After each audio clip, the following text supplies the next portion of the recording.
Ethan Cole had 24 hours to become a husband he'd never planned to be. Not for love, not for himself, but for a child he'd only just met. Across a rain-soaked diner counter, a desperate waitress named Rachel Moore was about to lose her daughter to a system that measured worth in bank statements and wedding rings. Ethan had neither wealth nor romance to offer. What he had was a house with empty bedrooms, a heart that understood loss, and the unshakable conviction that no child should be ripped from a parent who loved them. Sometimes strangers become family in the space between one breath and the next. If you're watching from anywhere in the world, drop your city in the comments below. I want to see how far this story travels, and if it moves you, hit that like button. Now, let me tell you about the night that changed everything. The rain came down like accusations that Tuesday night, relentless and cold, drumming against the roof of Mel's diner with the kind of persistence that made people question their choices. Route 29 stretched dark and empty beyond the windows, interrupted only by the occasional sweep of headlights from travelers who'd rather be anywhere else. Inside, the fluorescent lights buzzed with mechanical indifference, casting everything in that peculiar yellowish glow that made even coffee look unappetizing. Ethan Cole sat in the corner booth, the same one he always chose when he brought Lucy here, far enough from the kitchen noise, close enough to the emergency exit. Old habits from another life, ones he couldn't quite shake, even though the dangers now were different, simpler. He watched his daughter arrange French fries into elaborate patterns on her plate, her small fingers precise with the kind of focus only 5-year-olds could muster for tasks adults had long ago deemed pointless. "Daddy, this one's a castle," Lucy announced, holding up a particularly long fry. "And this one's the Princess Tower." "That's so." Ethan's voice carried the texture of gravel and exhaustion, softened only by the reflexive gentleness he reserved solely for her. 12 hours on a construction site had left his shoulders aching and his hands raw, but he smiled anyway. This was their ritual, their Tuesday night escape from the small house where everything still whispered of her mother's absence. "The princess needs rescue," Lucy continued, completely absorbed in her narrative. "There's a dragon." "Always is." Ethan took a sip of coffee that had gone lukewarm an hour ago. He didn't mind. Coffee was coffee, and sleep was something that happened to other people. "What's the dragon want?" "All the French fries." Lucy's logic was unassailable. "That's why he's mean." Ethan reached across the table and stole a fry from the dragon's hoard, making her giggle. The sound was water in a desert, light in a cave. All the cliches that grief had taught him were actually true. After Sarah died, he'd thought he understood loss. Turned out you never stop learning its lessons. The diner held maybe 6 other souls that night, scattered across vinyl booths like survivors of some unnamed catastrophe. A trucker hunched over pie at the counter, an elderly couple sharing silence and tea, a businessman whose tie hung loose, defeated by the day. And at the far end of the counter, nearly hidden behind the coffee station, a woman whose shoulders carried the kind of tension that came from holding the world together with increasingly fragile string. Ethan noticed her because he'd learned to notice when people were drowning. You developed that sense when you'd done time underwater yourself. She was maybe 30, dark hair pulled back in a ponytail that had started the shift neat and was now barely holding on. Her uniform, generic diner standard, polyester blend that repelled stains and dignity in equal measure, bore the name tag Rachel. She moved through her work with mechanical efficiency, refilling coffee, clearing plates, smiling at customers with a warmth that never quite reached her eyes. Ethan had seen her here before. Mel's Diner wasn't the kind of place you went for the cuisine. You went because it was open late, because the coffee was hot, if not good, because sometimes you needed to be around people without actually engaging with them.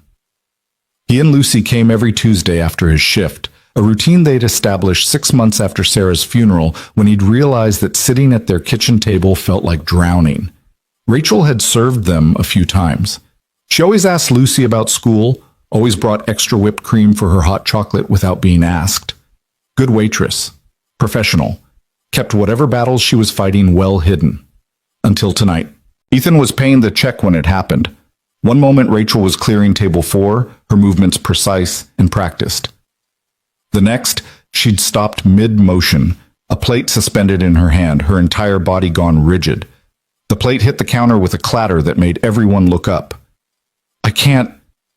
Her voice cracked, barely audible. I can't do this anymore. Mel, the owner, emerged from the kitchen wiping his hands on his apron, concern creasing his weathered face. Rachel, you okay? She wasn't. That much was obvious to anyone with eyes and the willingness to use them.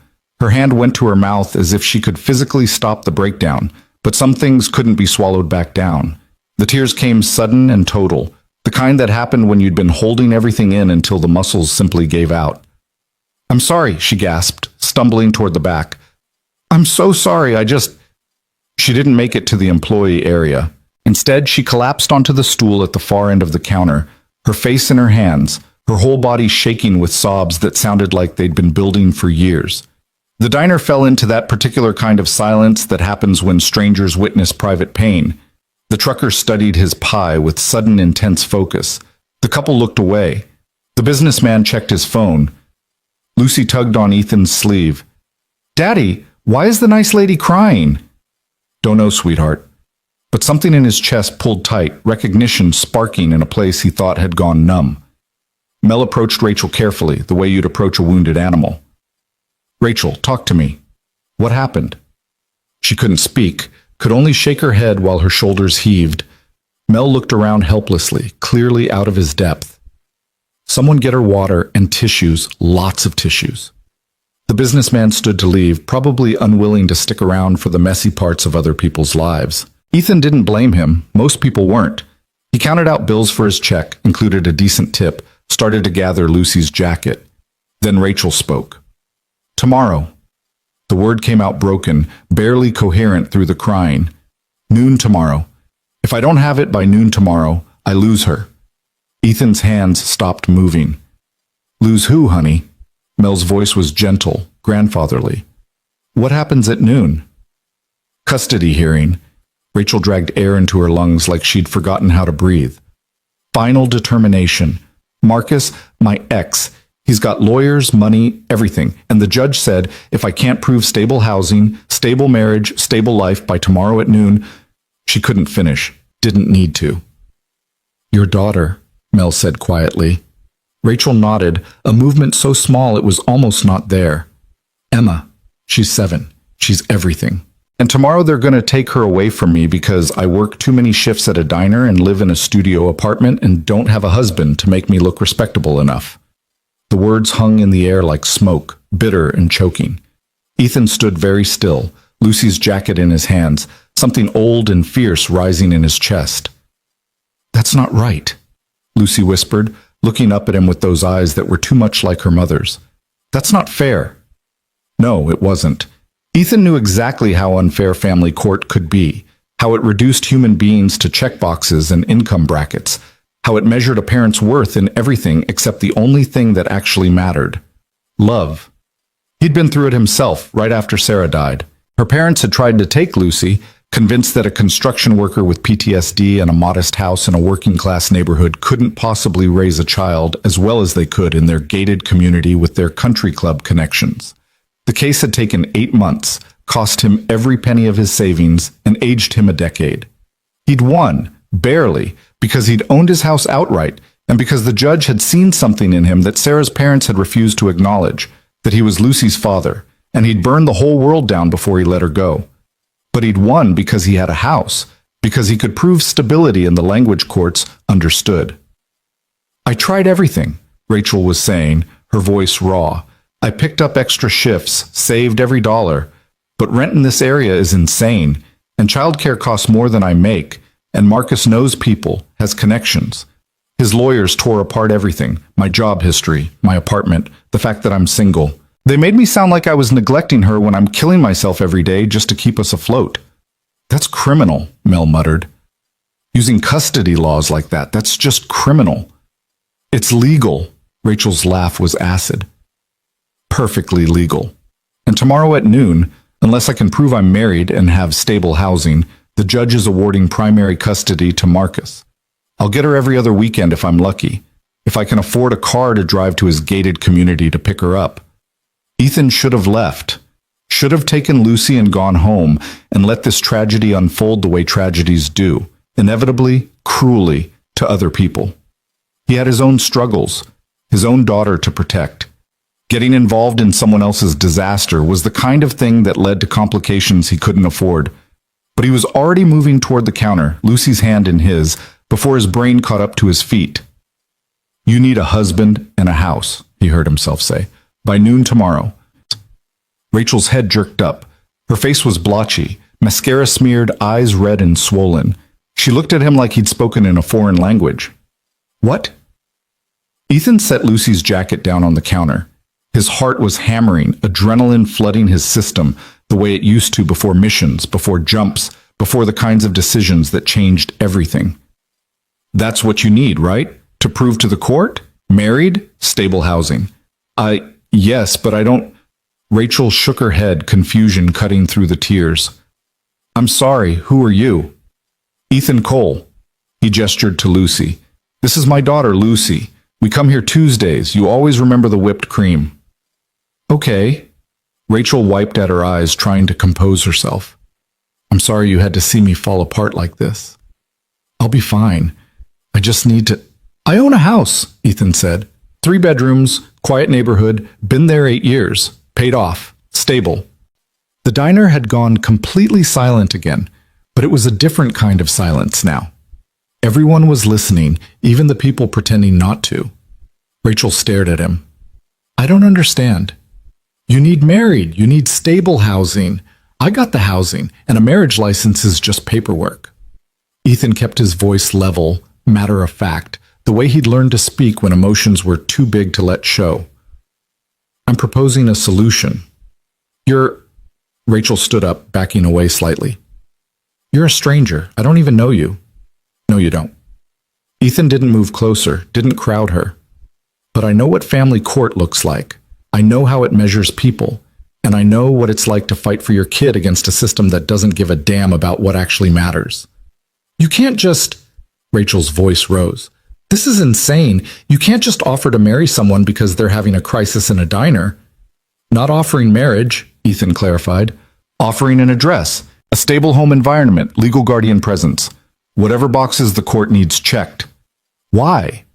The question came out sharp, defensive. "Why would you do that? You don't know me. You don't know my daughter. This could be some kind of scam or..." "It's not. You have no reason to help me." "Yes, I do." Ethan glanced down at Lucy, who was watching the exchange with wide, serious eyes. "I have a daughter, and I know what it would do to her if someone tried to take her away from me. I know what it would do to me." Rachel's expression cracked, fresh tears spilling. "This is crazy." "Yeah, it is." Ethan allowed himself a grim smile. "But so is losing your kid because you can't afford the right zip code or the right relationship status. So which kind of crazy you want to live with?" Mel had been watching the whole exchange with his mouth slightly open. "Ethan, son, I appreciate what you're trying to do here, but you can't just..." "Rachel, you can't seriously consider this. You don't know this man." "I know he tips decent and his daughter's well behaved," Rachel said, the comment coming out almost automatic, like her brain was still trying to process what was happening. "I know he's been coming here for months and never caused trouble. I know..." She stopped, shaking her head. "I don't know anything. This is insane." 24 hours, Ethan said quietly. "That's all you got, right? Till noon tomorrow?" "Yes, but then we don't have time for sane." He pulled out his wallet, extracted his driver's license, and set it on the counter. "Ethan Cole. That's my real name, real address. You can look me up, check my records, whatever you need. I got nothing to hide except a dead wife and a mountain of medical debt. I'm still paying off. House is mine, job steady, background's clean except for honorable discharge from the Army." Rachel picked up the license with trembling fingers, staring at it like it might contain answers. "This doesn't make sense. People don't do this. People don't just help strangers like this." "Most people don't," Ethan shrugged. "But most people haven't been where you are. I have. And I had help when I needed it, even though I didn't deserve it, even though I was too proud to ask. Someone told me once that you don't pay that kind of thing back. You pay it forward." "Who?" Rachel asked. "Who helped you?" "My wife's best friend. After Sarah died, when I was drowning, when her parents were trying to take Lucy. She showed up with casseroles and lawyers and refused to let me disappear into grief. She's gone now, moved to Seattle. But before she left, she told me that someday I'd see someone who needed what I could give. And when that happened, I should give it. No questions, no expectations, just give it. The truth settled over the counter between them, heavy and real. Lucy tugged on Ethan's hand. Is the nice lady going to lose her little girl, Daddy? Not if we can help it, sweetheart. Then we should help. Lucy's logic was, as always, unassailable. That's what we do. Rachel looked at Lucy, then at Ethan, then down at the driver's license in her hands. You're serious. You're actually serious about this. Dead serious. Ethan met her eyes, let her see he meant it. I got a house with empty bedrooms. I got time to go to a courthouse. I got nothing to lose and you got everything to lose. So yeah, I'm serious. There are conditions, Rachel said suddenly, her voice hardening with the kind of survival instinct that came from being cornered too many times. If, and this is a huge if I even consider this, there are conditions. Name them. Separate bedrooms, boundaries. This is legal only, nothing else. You don't touch me, you don't touch my daughter, you stay on your side of whatever line we draw. Agreed. I don't know you, I don't trust you. I'll have pepper spray. I'll have my phone on me at all times. And if you do anything at all that makes me uncomfortable, I'm gone and I'm calling the cops. Fair. I can't pay you. I don't have money for rent, for bills, for not asking for money. Rachel's eyes narrowed. Then what are you asking for? Ethan considered that. What was he asking for? He didn't know this woman, didn't owe her anything. In 24 hours, she could be gone from his life completely, just another stranger who'd passed through Mel's diner on a Tuesday night. But he remembered the hearing where the judge had looked at him with skepticism, measuring his worth in dollars and square footage and marital status. He remembered the feeling of being reduced to paperwork, of having love dismissed as insufficient evidence. He remembered Lucy's face when she'd asked, "Daddy, are Grandma and Grandpa taking me away?" And the way his heart had stopped beating for 3 full seconds. I'm asking you not to give up on your daughter, he said finally. That's all. Fight for her. Let me help you fight for her. And when it's over, when she's safe, we figure out the rest. The rest being what exactly? Whatever you need it to be. We stay married for however long the court requires to prove stability. 6 months? A year? Whatever. Then we file for divorce, go our separate ways. You keep your daughter, I keep my house. We both sleep at night knowing we did right by our kids. It was the simplest truth Ethan knew. You did right by the kids. Everything else was negotiable, but that was the line you didn't cross. Rachel stared at him for a long moment, tears still streaming down her face, her expression cycling through disbelief, hope, terror, and something that might have been the first fragile edge of trust. This is the craziest thing I've ever heard, she whispered. Yeah. I'd be insane to say yes. Probably. But if I say no, I lose Emma tomorrow. Yeah. The rain hammered against the windows. The coffee pot hissed on its burner. The trucker at the counter carefully counted out exact change for his pie. Somewhere in the kitchen, dishes clattered. Normal sounds in a normal diner on a normal night, except nothing about this was normal, and they all knew it. Rachel set the driver's license back on the counter, her hand shaking. If I do this, if I need to see the house first, tonight, I need to see where Emma would be living. I need to know it's safe, that it's real. Absolutely. And I need references. People who know you, who can vouch that you're not some kind of psychopath. Can give you 3, Ethan said. My foreman at the construction company, my neighbor Mrs. Chen, who watches Lucy sometimes, and the social worker who handled my custody case. The social worker? She's retired now, but she'll remember me. Probably still has my file. She can tell you I'm not a threat. Rachel nodded slowly, her mind clearly racing through scenarios, calculating risks, trying to find the trap in an offer that sounded too good to be true. Ethan understood. He'd have done the same. Trust was earned, not given, and definitely not handed over to strangers in diners at 10 o'clock on a Tuesday night. But sometimes you ran out of time for caution. Okay, Rachel said, the word coming out like a prayer and a curse combined. Okay, show me the house.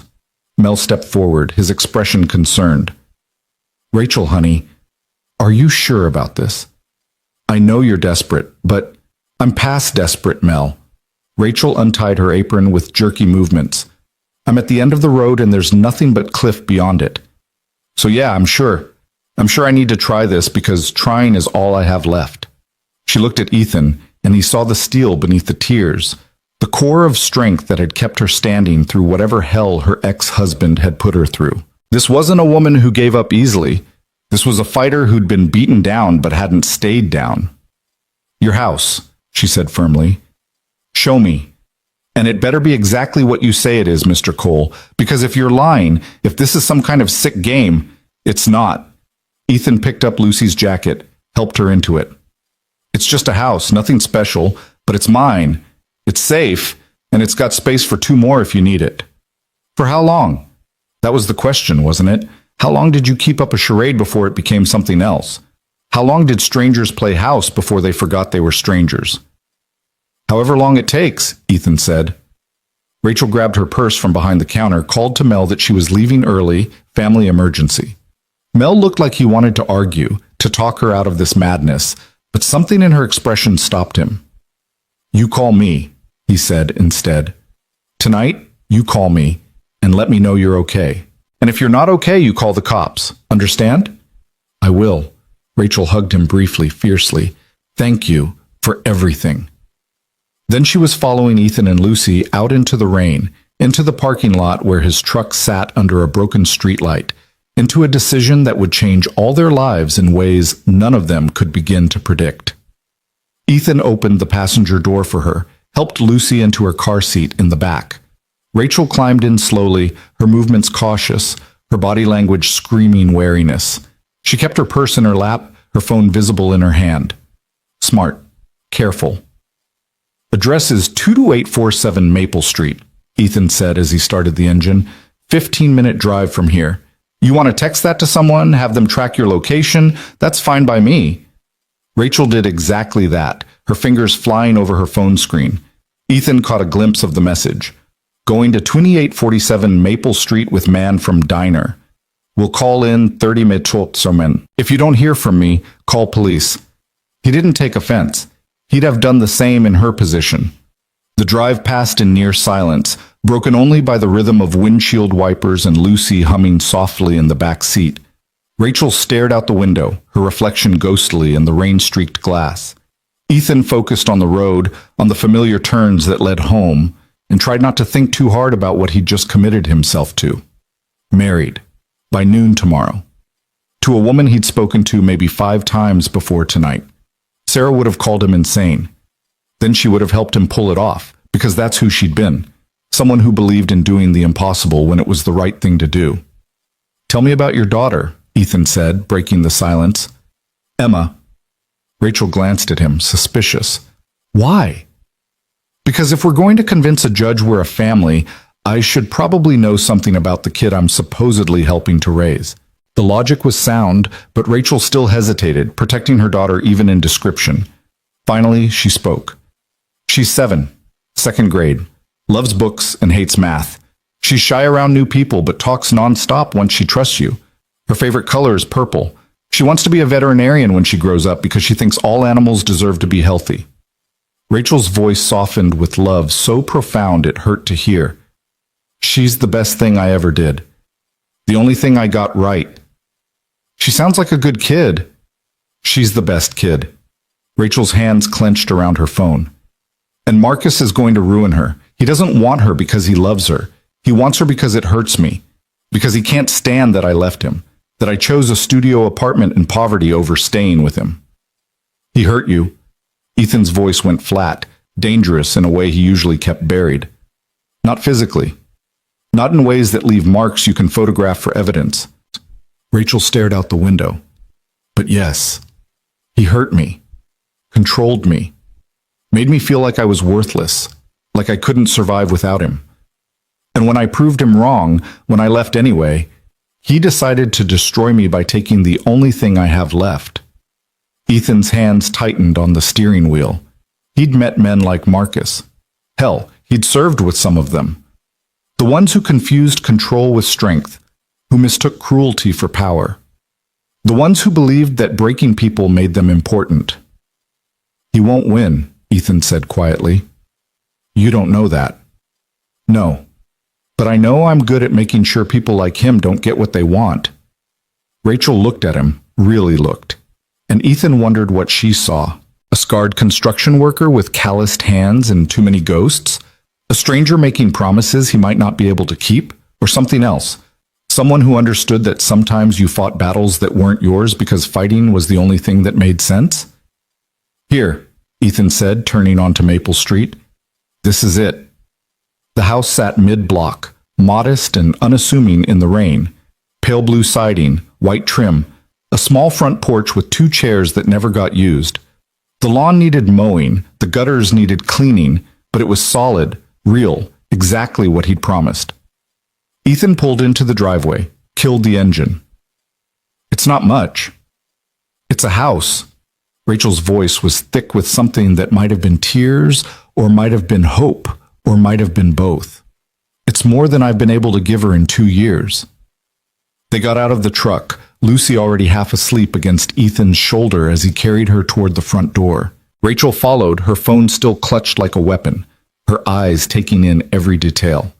Inside, the house smelled like coffee and sawdust, lived in but not dirty. The living room held a couch, a television, a scattered pile of Lucy's toys. The kitchen was small but functional, dishes drying in the rack. Nothing fancy, nothing impressive, but it was clean.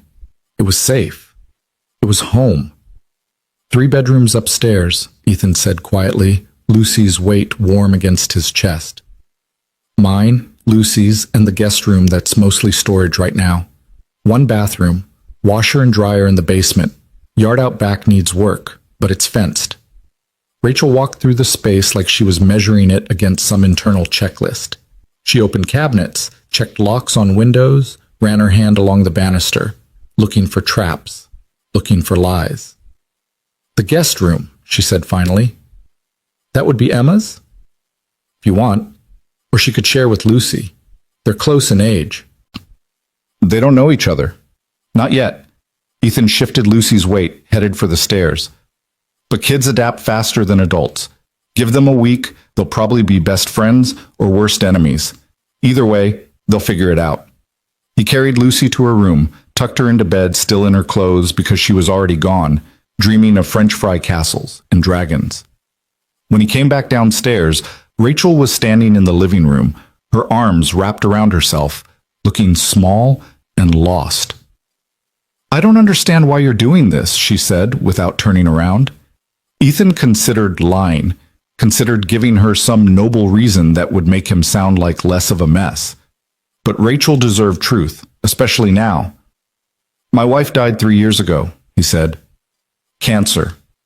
We had 6 months from diagnosis to funeral, and I spent every minute of it trying to fix something that couldn't be fixed. After she was gone, her parents tried to take Lucy.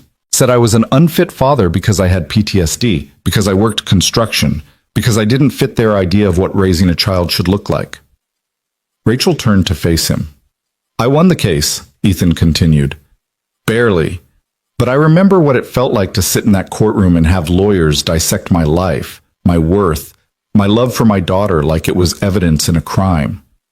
I remember thinking that the system was supposed to protect kids, but all it did was measure parents against arbitrary standards that had nothing to do with actual parenting. So this is about guilt? No. Ethan met her eyes. This is about knowing what it costs to lose and refusing to let it happen to someone else when I can prevent it. That's all. No hidden agenda, no expectations beyond what we already agreed. The house settled around them, wood creaking, the furnace kicking on. Outside, the rain had finally begun to ease, tapering to a drizzle. Rachel pulled out her phone, checked the time. It's almost 11. The courthouse opens at 8. We need a marriage license.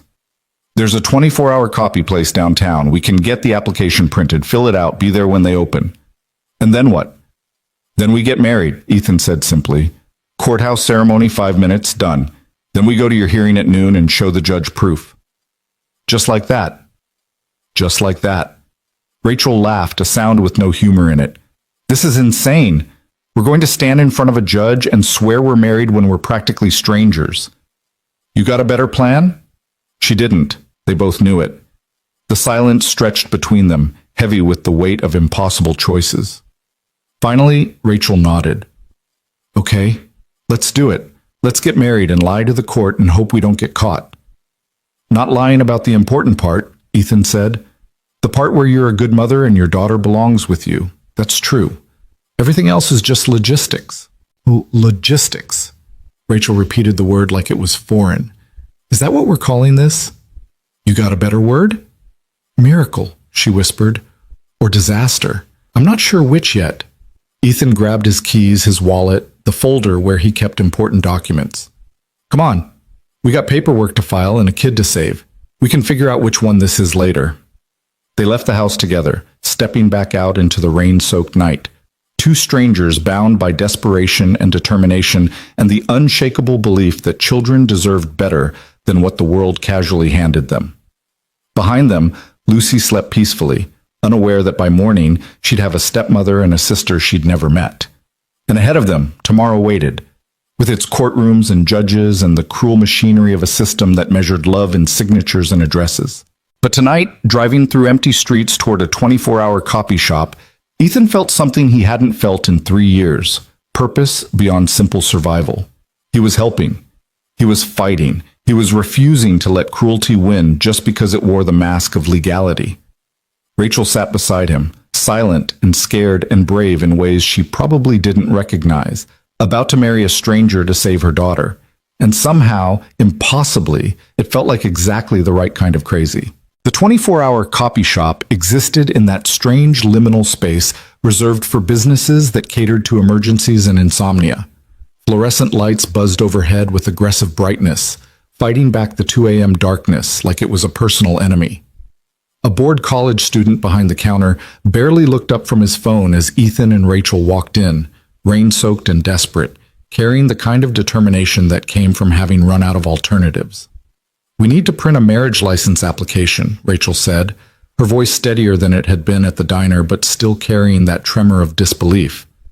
For Virginia. The kid pointed toward a computer station without speaking, already back to scrolling through whatever occupied people at this hour. Ethan guided Rachel to the terminal, pulled up the state website, and together they stared at the form that would legally bind them to each other. Full legal name, Rachel read aloud, her finger hovering over the first blank field. Rachel Ann Moore. Ethan typed it in. Ethan James Cole. Date of birth? They filled in the information mechanically, reducing their lives to data points and checkboxes. Social security numbers, current addresses, previous marriages. Rachel left hers blank because technically she was still in the process of finalizing her divorce, a fact that made Ethan pause. Wait, he said, if you're not divorced yet. The divorce was finalized last month, Rachel interrupted. Legally, I'm single. Marcus made sure it went through fast because he thought it would hurt my custody case. Ironic, right? The thing he did to weaken me is the only reason this plan can work. Ethan nodded and kept typing. They reached the section about witnesses and marriage intentions, the part where the state asked if they were entering this union freely and without coercion. Rachel let out a sound that might have been a laugh or a sob. Are we? She asked. Entering freely? You're free to walk away right now, Ethan said quietly. No judgment, no guilt. You owe me nothing. Rachel's hands twisted together in her lap. But if I walk away, I lose Emma. Yeah. So it's not really free, is it? It's just choosing which cage has the better view. Ethan stopped typing, turned to face her fully. Listen to me. This isn't a cage. This is a tool, a means to an end.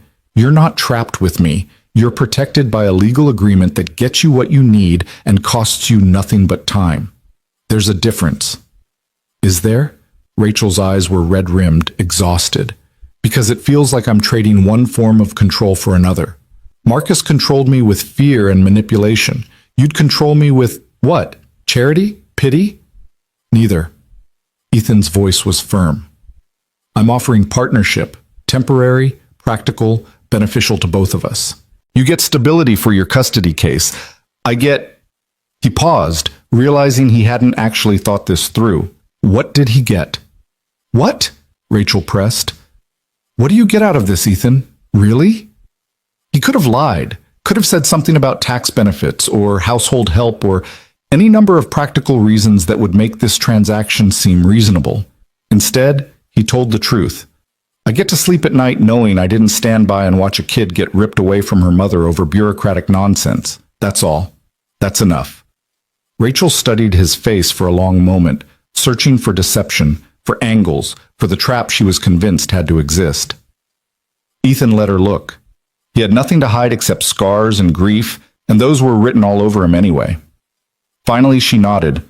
Okay, let's finish this. They completed the application in silence, printed 3 copies, paid the college student who still hadn't made eye contact with them. Back in the truck, Rachel checked her phone and her face went pale. What? Ethan asked. Message from my lawyer. Marcus filed an emergency motion. He's claiming I've abandoned Emma, that I haven't been home in 2 days.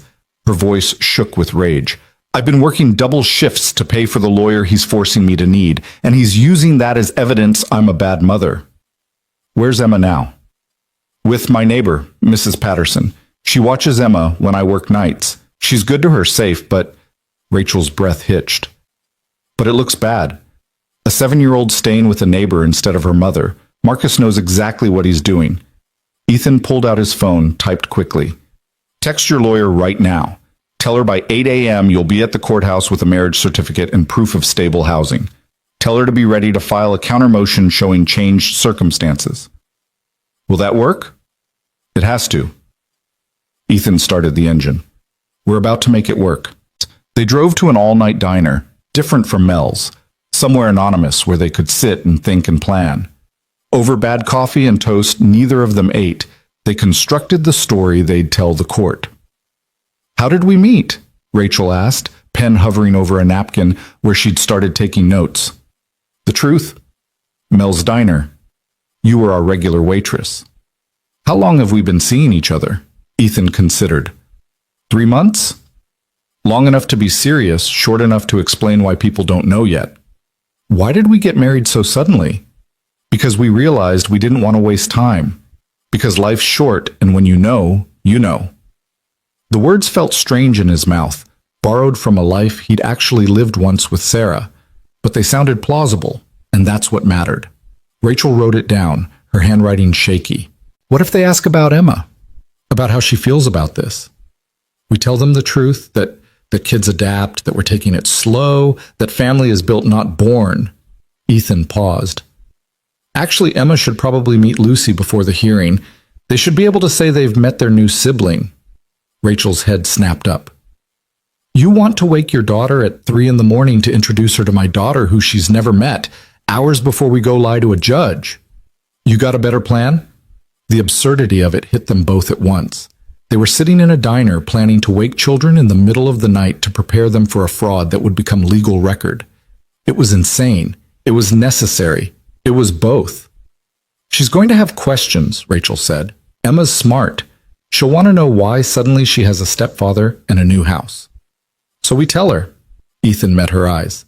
We tell her that sometimes adults have to make hard choices to keep families together. We tell her that you fought for her, and this was the fight that worked. We don't lie to the kids about what matters. And what matters? That you love her, that you're not giving up, that this, he gestured between them, this arrangement is about protecting her, not replacing her father or pretending to be something we're not. Rachel nodded slowly. Okay, we do this. We go get Emma, bring her to your house, introduce the girls, then at 8, we're at the courthouse. Then at noon, we're at family court showing the judge you've got exactly what she required. Just like that. Just like that. But it wasn't just like that, and they both knew it. Every step of this plan required things to go perfectly, required judges to accept their story, required children to adapt instantly to a reality that made no sense. The odds were terrible. The stakes were absolute. Rachel pulled out her phone, called her neighbor. The conversation was brief, apologetic, desperate. Yes, she knew it was the middle of the night. Yes, she needed to get Emma right now. No, everything was fine, better than fine. Everything was about to change. They drove to Rachel's apartment building in a neighborhood that spoke of struggle and survival, the kind of place where people worked 3 jobs and still couldn't get ahead, where broken playground equipment sat unfixed and graffiti bloomed on concrete walls like evidence of dreams deferred. Rachel's studio was on the 3rd floor of a building that had probably been nice in 1975, but had given up sometime around the turn of the century. Mrs. Patterson answered the door in a bathrobe, her gray hair in curlers, suspicion and concern warring on her face. She looked at Ethan, then at Rachel, then back at Ethan. "Who's this?" "This is Ethan Cole," Rachel said, her voice stronger now, like she was practicing the truth she'd have to sell in a few hours. "My husband." Mrs. Patterson's eyebrows shot up. "You're what now?"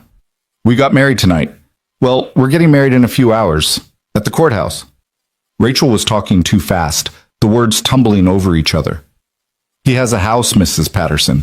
A real house with bedrooms and a yard. And I need to take Emma there now because the custody hearing is at noon, and this is how we win."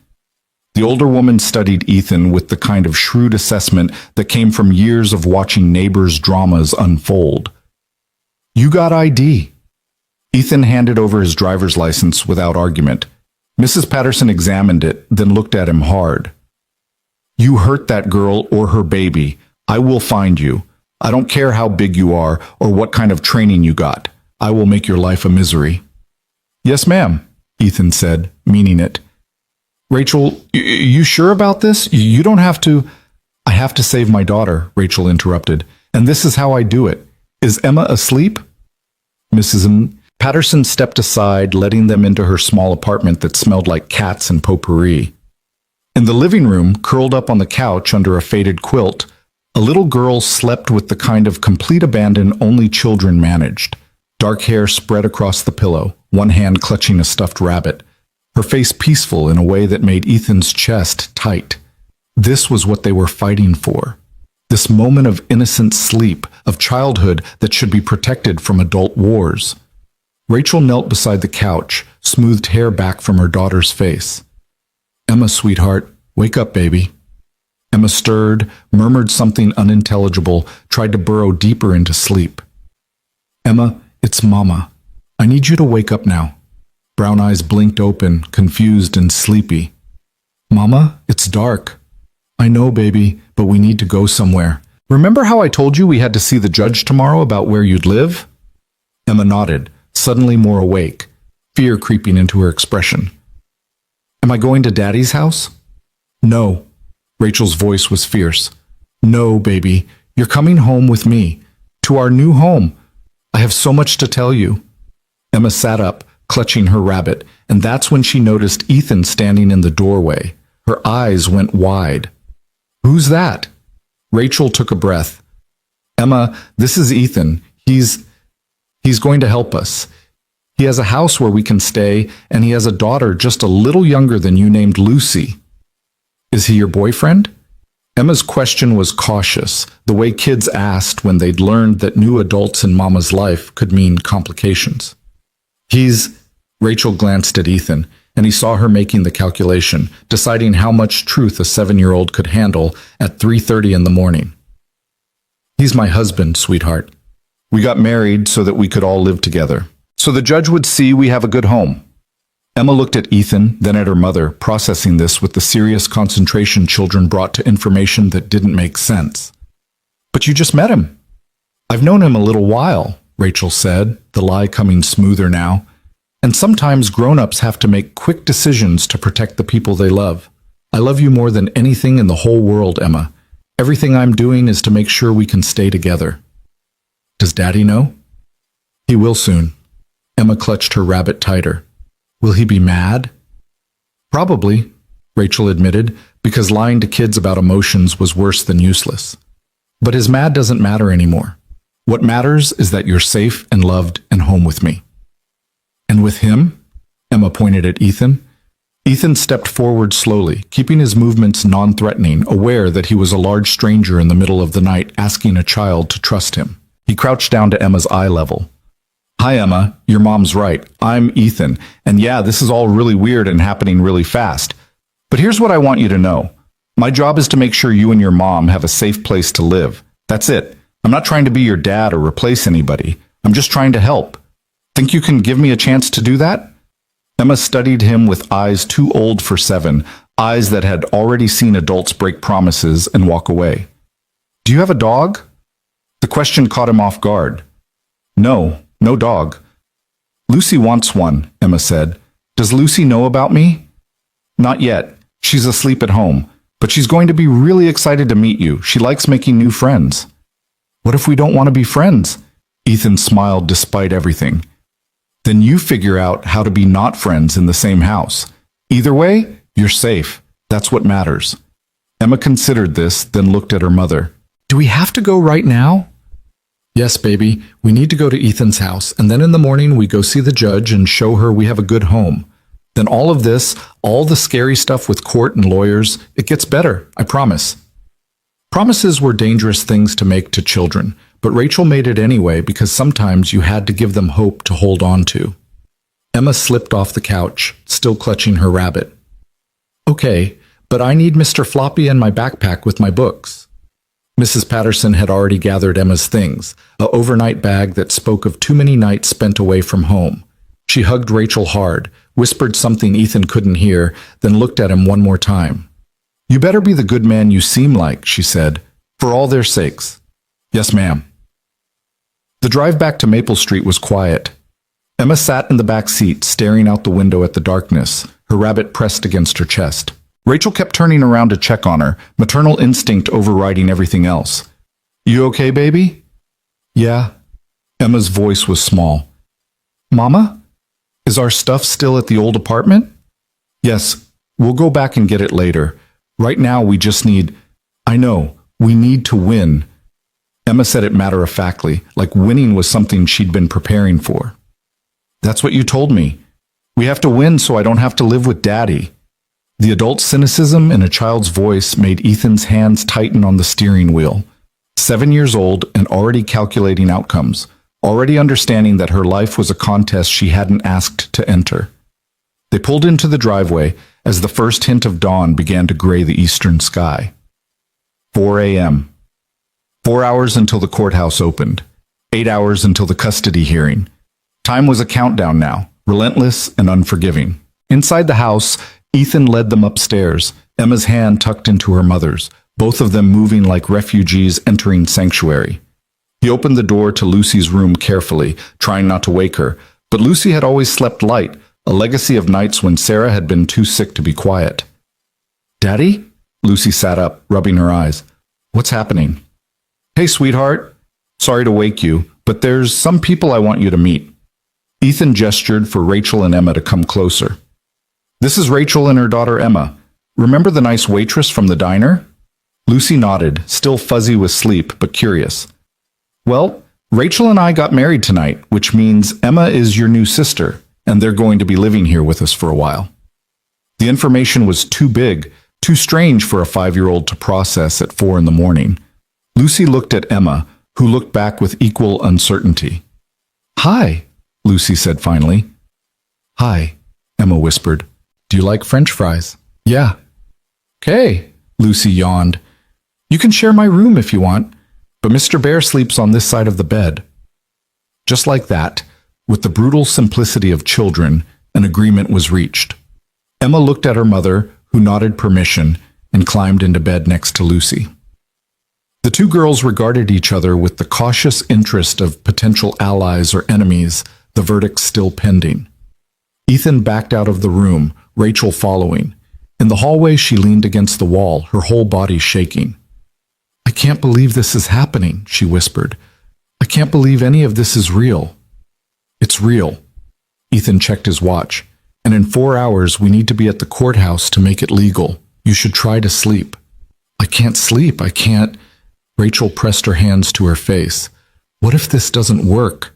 What if the judge sees through it? What if... Then we deal with it. Ethan kept his voice calm, steady, the same tone he'd used in the army when everything was going to hell and panic was the enemy. But right now, we focus on what we can control. You need rest. Guest room's made up. I'll wake you at 7. Rachel nodded, but didn't move. Ethan? Yeah? Thank you. I know I keep saying it, but thank you. I don't understand why you're doing this, but thank you. Get some sleep, Rachel. She went to the guest room, closed the door. Ethan stood in the hallway for a moment, listening to his house full of people for the first time in 3 years. 2 little girls whispering in Lucy's room, Rachel moving around in the guest room. The ordinary sounds of a family, even if this family was built on legal fiction and desperate necessity. He went downstairs, made coffee he wouldn't drink, and waited for dawn. At 7 a.m., he woke Rachel. She emerged from the guest room looking like she hadn't slept at all, her eyes red, her clothes wrinkled. But there was steel in her spine, determination in the set of her jaw. I called my lawyer, she said, told her to meet us at the courthouse. She thinks we're insane. Probably. She also thinks it might work. They got the girls up, fed them breakfast that no one ate, and dressed them in the nicest clothes available. Lucy in a blue dress she hated but tolerated.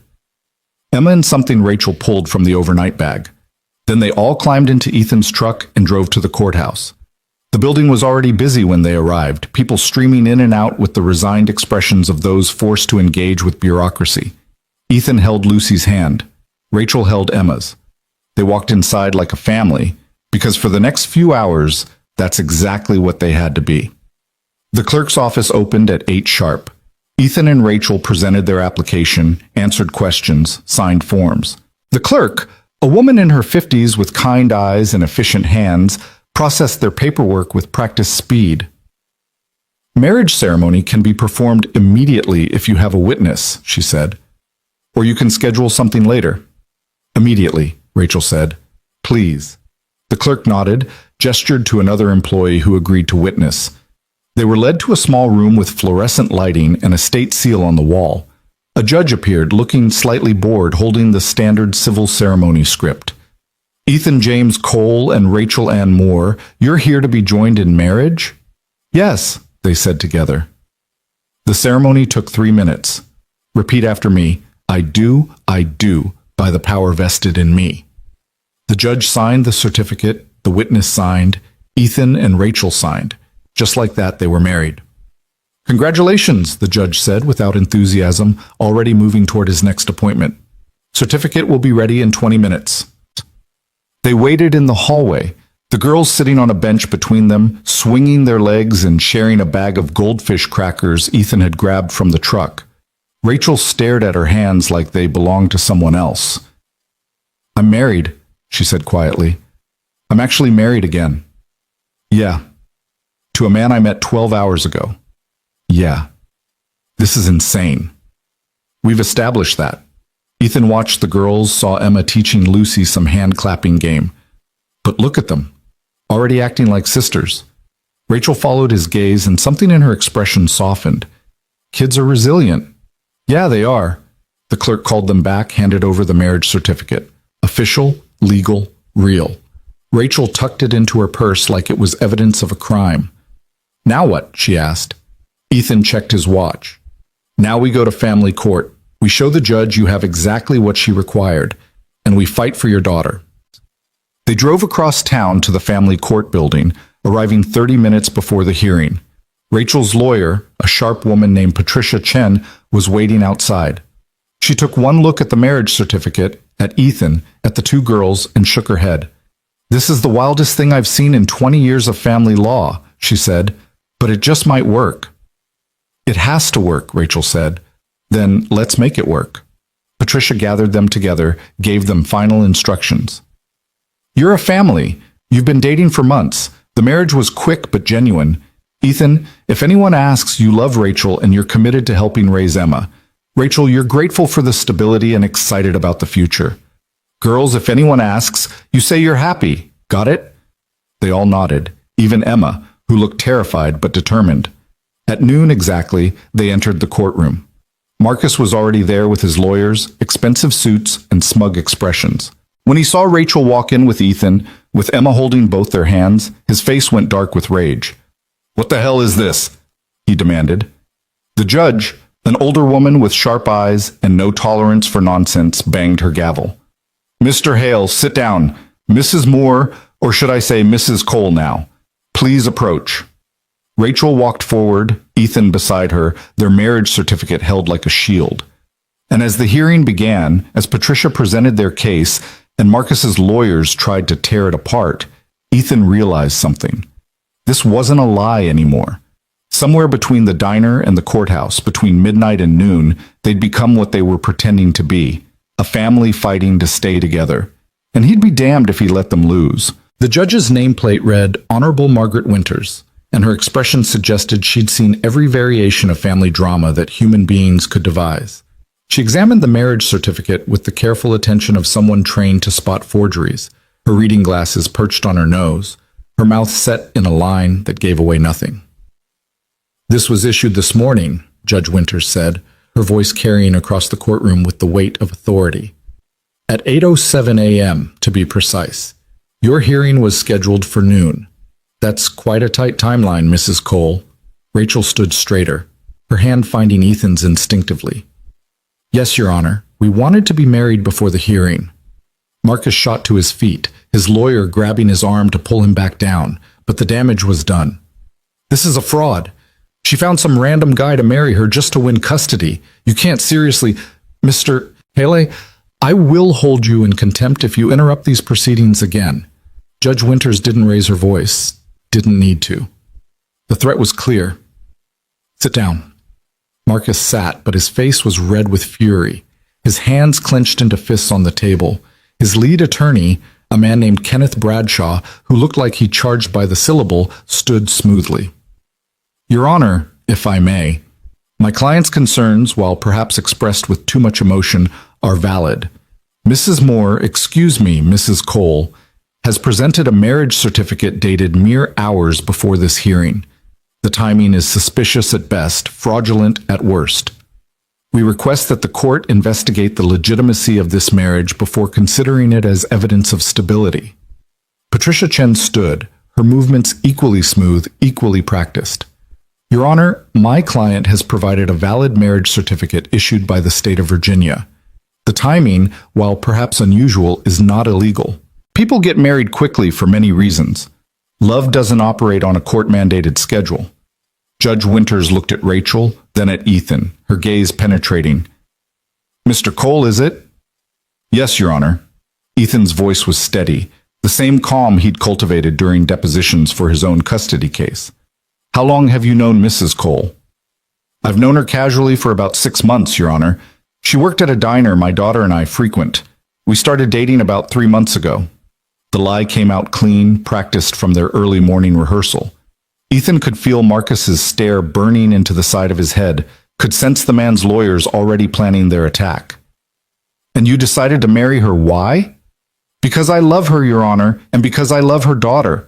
When Rachel told me about the custody situation, about the requirements the court had set for her to maintain custody, I realized we didn't need to wait. We were already committed to each other. Making it legal just formalized what we already knew. Judge Winters' expression didn't change. That's very convenient timing, Mr. Cole. It's honest timing, Your Honor. Ethan met her eyes directly. I'm not going to stand here and pretend this is some fairy tale romance. The truth is, Rachel was drowning trying to meet impossible standards while working 2 jobs to afford a lawyer to fight for her daughter. I have a house, stable income, and I understand what it's like to have someone question whether you're fit to raise your own child. So yeah, we got married fast, but that doesn't make it fake. Bradshaw pounced.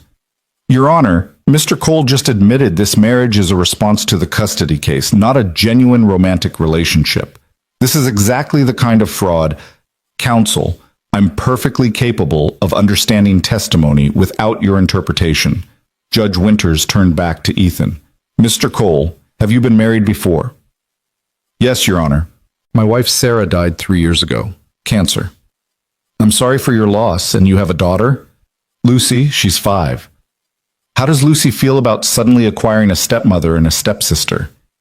Ethan glanced back at where the girls sat in the front row, Lucy's hand wrapped around Emma's, both of them watching the proceedings with wide, serious eyes. She's adjusting, Your Honor, but kids are resilient. They're already becoming friends. Judge Winters followed his gaze, studied the girls for a long moment. Then she turned to Rachel. Mrs. Cole, tell me about your living situation prior to this marriage. Rachel's voice trembled slightly, but she kept her composure. I was renting a studio apartment in the Oak Ridge complex, Your Honor. It was all I could afford working at the diner and picking up housekeeping jobs on the side. It was clean and safe, but small. Emma slept on a pull-out couch in the living area. And now? Now we live with Ethan at his house on Maple Street. Emma has her own bedroom. There's a yard. It's stable. Convenient that this stability appeared exactly when the court required it. Rachel flinched, but didn't back down. Your Honor, I've been trying to provide stability for Emma her entire life. I left my marriage because Marcus was emotionally abusive. I took a studio apartment because it was what I could afford while paying for childcare and lawyers. I worked every shift I could get because I refused to give up. The fact that Ethan came into our lives when he did, maybe that's timing, maybe that's luck, maybe it's something else. But it's real. The marriage is real. Our commitment to raising these girls together is real. Marcus couldn't stay quiet. She's lying. She barely knows this guy. This is all a setup to manipulate the court. Mr. Hale, Judge Winter's patience was clearly wearing thin. One more outburst and you'll be removed from this courtroom. Do I make myself clear? Marcus's lawyer whispered urgently to him, and he subsided, but the rage radiating from him was almost physical. Bradshaw stood again, adjusting his tie. Your Honor, we'd like to request a continuance. Given the highly unusual circumstances of this sudden marriage, we believe the court needs time to properly investigate whether this is a genuine relationship or a calculated attempt to circumvent the court's previous ruling regarding Mrs. Moore's housing situation. She's Mrs. Cole now, Patricia interjected sharply. Legally married, and my client has met every requirement the court set forth. Stable housing, stable relationship, proof of commitment. Requesting a continuance at this point is simply Mr. Hale's attempt to delay because he knows his case has weakened. Judge Winters leaned back in her chair, her fingers steepled. The courtroom held its collective breath. Outside, somewhere far away, traffic hummed and life continued for people who weren't waiting to hear if a family would be torn apart. Here's what I'm going to do, Judge Winters said finally. I'm not granting a continuance. However, I am ordering a home study. A social worker will visit the Cole residence within the next 30 days and assess the living situation. They'll interview the family, observe the home environment, and report back to this court. Rachel's hand tightened on Ethan's. 30 days. They had to maintain this fiction for 30 days. In the interim, the judge continued, custody will remain split as currently ordered. Emma will spend weekdays with Mrs. Cole and weekends with Mr. Hale until the home study is complete and I can make a final determination. Your Honor, that's not... Patricia began, but Judge Winters held up a hand. That's my ruling, counsel. Mrs. Cole has improved her circumstances significantly, but given the timing and the questions raised, I need independent verification before I modify custody arrangements. 30 days? Then we reconvene. She banged her gavel. Next case. Just like that, it was over. Not a victory, not a defeat. A stay of execution. They filed out of the courtroom, Ethan's hand on Rachel's back, both girls between them. Marcus caught up to them in the hallway, his lawyers trying to hold him back. You think you're clever? He snarled at Rachel. You think I don't see what this is? You're going to screw this up, Rachel. You always do. And when you do, when this fake marriage falls apart, Emma's coming home with me where she belongs. Back off, Ethan said quietly, stepping between Marcus and Rachel. He didn't raise his voice, didn't make threats. He just stood there, solid and immovable, and something in his eyes made Marcus take a step back. Who the hell are you supposed to be, her knight in shining armor? Marcus laughed, but it sounded forced. You have no idea what you've gotten yourself into, buddy. Rachel's a disaster. She'll drag you down with her. We're done here. Ethan turned, gathered Rachel and the girls, and walked away. Behind them, Marcus was still talking, still trying to land blows with words, but his voice faded as they pushed through the courthouse doors into the bright afternoon sun. In the parking lot, Rachel finally broke. She leaned against Ethan's truck, her whole body shaking, tears streaming down her face. Emma wrapped her arms around her mother's waist, her own eyes wet. It's okay, Mama. It's okay. I still have to give you to him on weekends, Rachel choked out. I thought if we did this, if If we got married, the judge would see. She saw, Patricia said, joining them. She saw everything, but Winters is careful. She's not going to rule based on a marriage certificate issued hours before the hearing without verification. The home study is actually good news. How is that good news? Rachel demanded. Because it means she's taking your situation seriously. She's not dismissing your marriage as fraud outright. She wants proof, and we can give her that proof. You just have to make it through 30 days. Rachel looked at Ethan, panic in her eyes. 30 days? We have to convince a social worker that we're a real family for 30 days. Then that's what we do. Ethan kept his voice calm, even though his own mind was racing. 30 days of maintaining this fiction. 30 days of pretending to be married to a woman he barely knew. 30 days of hoping the girls didn't inadvertently reveal the truth. It should have felt impossible. Instead, it just felt like the next mission. They drove home in silence, the girls dozing in the back seat, exhausted from the emotional roller coaster of the last 12 hours. When they pulled into the driveway on Maple Street, the house looked exactly the same as it had that morning, but everything had changed. Inside, Rachel stood in the living room like she didn't know where to go, what to do now that the immediate crisis had passed. Emma clung to her hand, and Lucy hovered nearby, sensing the tension but not understanding it. You should rest, Ethan said. Both of you. It's been a long day. It's 2 p.m. Doesn't matter. You barely slept. Emma barely slept. Take a nap. I'll make dinner later. Rachel nodded numbly, let him guide her and Emma upstairs to the guest room. He left them there, door closed, and came back down to find Lucy waiting for him with questions in her eyes. Daddy, is Emma going to live here now? Yes, sweetheart. Her and her mom, they're part of our family now. Forever?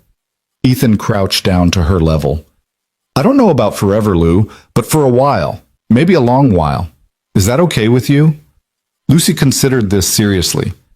Emma's nice, she shared her crackers, but she's sad. She is sad. Her daddy's not very nice to her mama, and that makes Emma worried. Like how Grandma and Grandpa tried to take me away from you? Ethan's chest tightened.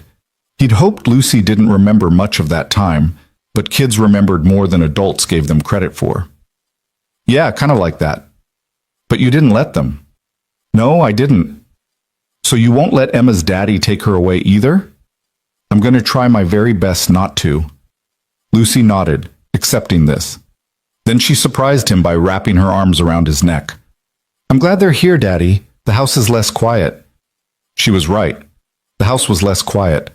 It was fuller, messier, more complicated.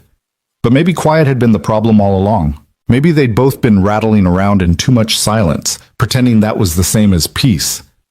That evening, Ethan made spaghetti because it was simple, and kids universally accepted it. Rachel emerged from the guest room looking slightly less shell-shocked, Emma trailing behind her. They ate together at the kitchen table, the girls talking about nothing and everything the way children do, while the adults picked at their food and avoided discussing the elephant in the room. After dinner, after the dishes were done and the girls were watching a movie in the living room, Rachel found Ethan on the back porch. He was staring at the overgrown yard, a beer he wasn't drinking in his hand. Thank you, Rachel said quietly, sitting in the chair next to him. For today. For all of this. I know I keep saying it. You don't have to keep thanking me.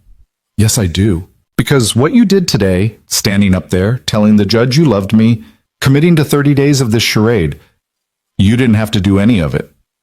Ethan took a sip of beer. Charade makes it sound fake. Isn't it? He turned to look at her, really look at her. Rachel Moore, now Rachel Cole, who'd been a stranger 24 hours ago and was now his wife. She looked exhausted, scared, but also stronger than she probably realized. The kind of strength that came from surviving things that should have broken you. I don't know, he admitted. Yesterday, yeah, it was completely fake. But today, standing in that courtroom, watching your ex try to tear you down, seeing Emma hold Lucy's hand like they've been sisters forever, it didn't feel fake. It felt like protecting my family, and I know that's crazy because we're not really family, but it felt real anyway, Rachel finished. Yeah. They sat in silence for a while, listening to the sounds of the girls laughing inside, to the evening settling around them. Finally, Rachel spoke again. What happens when the social worker comes? They're going to ask questions. They're going to look for signs we're lying. Then we don't give them any. Ethan set down his beer. We need a story, a real one, detailed enough to be believable. We need to know things about each other that married couples know. Like what? Like how we take our coffee, what side of the bed we sleep on, what we do on weekends, the little things that make a life together real. Rachel pulled her knees up to her chest. This is insane. We're going to study for being married like it's a test. Pretty much. And if we fail, we don't fail. Ethan's voice was firm. Failure means Emma goes to Marcus. That's not an option. Rachel was quiet for a moment, then asked, "Tell me about your wife, Sarah." The question caught him off guard. Why? Because the social worker is going to ask. Because I should know. Because you're doing all this for a stranger, and I want to understand why. Ethan looked out at the darkening yard, gathering words for a story he usually kept locked away. Sarah was a teacher, elementary school. She loved kids, loved her job, loved life in this completely fearless way that used to terrify me. When we found out about the cancer, she made me promise not to fall apart after she was gone. Made me promise to keep living, keep raising Lucy, keep finding reasons to smile. Did you? Kept living, kept raising Lucy. The smiling part's been harder. He turned to Rachel. But she was right about one thing. Life doesn't stop just because you're grieving. You have to keep moving forward, even when forward feels impossible. So that's what I did. And when I saw you at that diner falling apart because you were about to lose your daughter, I couldn't walk away. Sarah wouldn't have walked away. She would have helped. So you're helping for her? No, I'm helping for Emma. For you. For Lucy, who deserves to see her dad do the right thing even when it's hard. I'm helping because it's what you do when you can. Ethan met Rachel's eyes. But, yeah, maybe Sarah's in there somewhere too. Maybe I'm finally keeping that promise about not falling apart. Rachel wiped at her eyes. She sounds like she was amazing. She was. Ethan smiled, a real one this time. You would have liked her. She had this way of making everyone feel like they mattered, like they were seen. She would have been all over this plan, organizing everything, making spreadsheets about how to convince the social worker. I wish I could have met her. Me too. Inside, the movie ended, and Lucy called for her dad. Ethan stood, offered Rachel a hand up. Come on, we've got bedtime routines to figure out. The next weeks developed their own rhythm, strange and improvised but increasingly natural.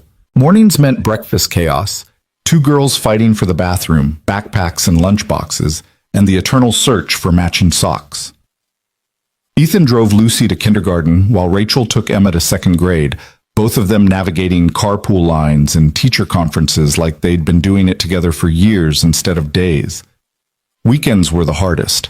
Friday evenings when Rachel had to hand Emma over to Marcus, watching her daughter climb into his expensive car, seeing the smug satisfaction on his face.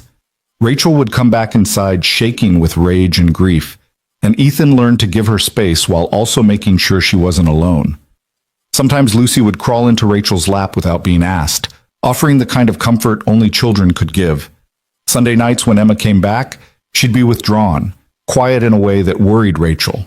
It took hours for her to readjust, to remember this house was home, this family was hers. Lucy helped with that too, pulling Emma into games and make-believe, creating a world where 7-year-olds could forget about custody battles and just be kids. Through it all, Ethan and Rachel learned each other. Coffee black for him, cream and sugar for her. She was a morning person who got up before dawn. He was a night owl who did his best thinking after midnight. She sang while she cooked, off-key but enthusiastic. He fixed things compulsively, always finding broken drawer handles and leaky faucets to occupy his hands. She organized everything. He lived in comfortable chaos. They were opposites in most ways, but opposites could work together if they tried. The house changed too. Rachel's plants appeared on windowsills. Emma's artwork covered the refrigerator. The guest room stopped being a guest room and became Rachel and Emma's space, with curtains Rachel bought at Target and a rug Emma picked out. The bathroom accumulated more products, more towels, more evidence of female occupation. The kitchen smelled like Rachel's cooking experiments, ambitious attempts that sometimes succeeded and sometimes resulted in pizza delivery. They looked like a family. From the outside, they were a family. But inside, in the quiet moments when the girls were asleep and Ethan and Rachel sat in the living room pretending to watch television, they both knew the truth. This was temporary. This was performance. This was a means to an end. Except it was starting to feel less temporary with each passing day. 3 weeks in, Rachel came home from work to find Ethan in the garage, covered in grease, working on her car. She'd mentioned the check engine light that morning, mentioned she couldn't afford to get it looked at right now. "What are you doing?" she asked. Ethan didn't look up from the engine. "Your oxygen sensors shot. Replaced it. Also did your oil change while I was at it. You were about 2,000 miles overdue." "Ethan, you didn't have to." "Yeah, I did. Can't have you breaking down on the way to work." He wiped his hands on a rag, finally met her eyes. "It's what family does." Family. The word hung between them, weighted with meaning neither of them wanted to examine too closely. "How much do I owe you?" Rachel asked. "Nothing. Part cost me $40. Labor's free." "I can't just—" "Rachel." Ethan's voice was gentle but firm. "Let me do this. Please." She nodded, blinking back tears that seemed to come easier these days. "Okay. Thank you." That night she made his favorite meal. He'd mentioned once that he missed pot roast like his mother used to make, and they ate together while the girls did homework at the table. Domesticity wrapped around them like a blanket, comfortable and warm and terrifying in its ease. 4 weeks in, the social worker called. Her name was Jennifer Hayes, and she'd be conducting the home study the following Tuesday. Ethan and Rachel spent the weekend preparing, cleaning the house top to bottom, rehearsing their story, coaching the girls on what to say. "Just be honest," Ethan told them. "Tell her you're happy here. Tell her you like being sisters. That's all the truth." "But it's not all true," Emma said, her voice small. "You and Mama aren't really married like married. You don't even sleep in the same room." Rachel and Ethan exchanged glances. They'd known this moment would come, the moment when the smart, observant children would start asking questions they couldn't easily answer. "We're married on paper," Rachel said carefully, "and we care about each other. Sometimes adults do things in different ways than you might expect. But the important thing is, we're a family, and we're safe, and we're together." "And we're going to stay together?" Lucy asked. "That's the plan, sweetheart," Ethan said, hoping it wasn't a lie. Tuesday arrived with clear skies and crushing pressure. Jennifer Hayes showed up at precisely 10 a.m., a woman in her 40s with kind eyes and a clipboard that probably held their fate. She spent an hour walking through the house, asking questions, taking notes. She interviewed Ethan alone, then Rachel alone, then the girls together. When she finished, she sat at their kitchen table and smiled. "You have a lovely home," she said. "The girls seem genuinely happy. You've clearly made efforts to create a stable, nurturing environment." "Thank you," Rachel said, her hands clenched together under the table where Jennifer couldn't see them, shaking. "I do have some concerns," Jennifer consulted her notes. "The marriage is very recent. The girls still call each other by first names rather than sisters. There are separate bedrooms for the adults, which, while not unusual, does raise questions about the nature of the relationship." "We're taking things slow," Ethan said.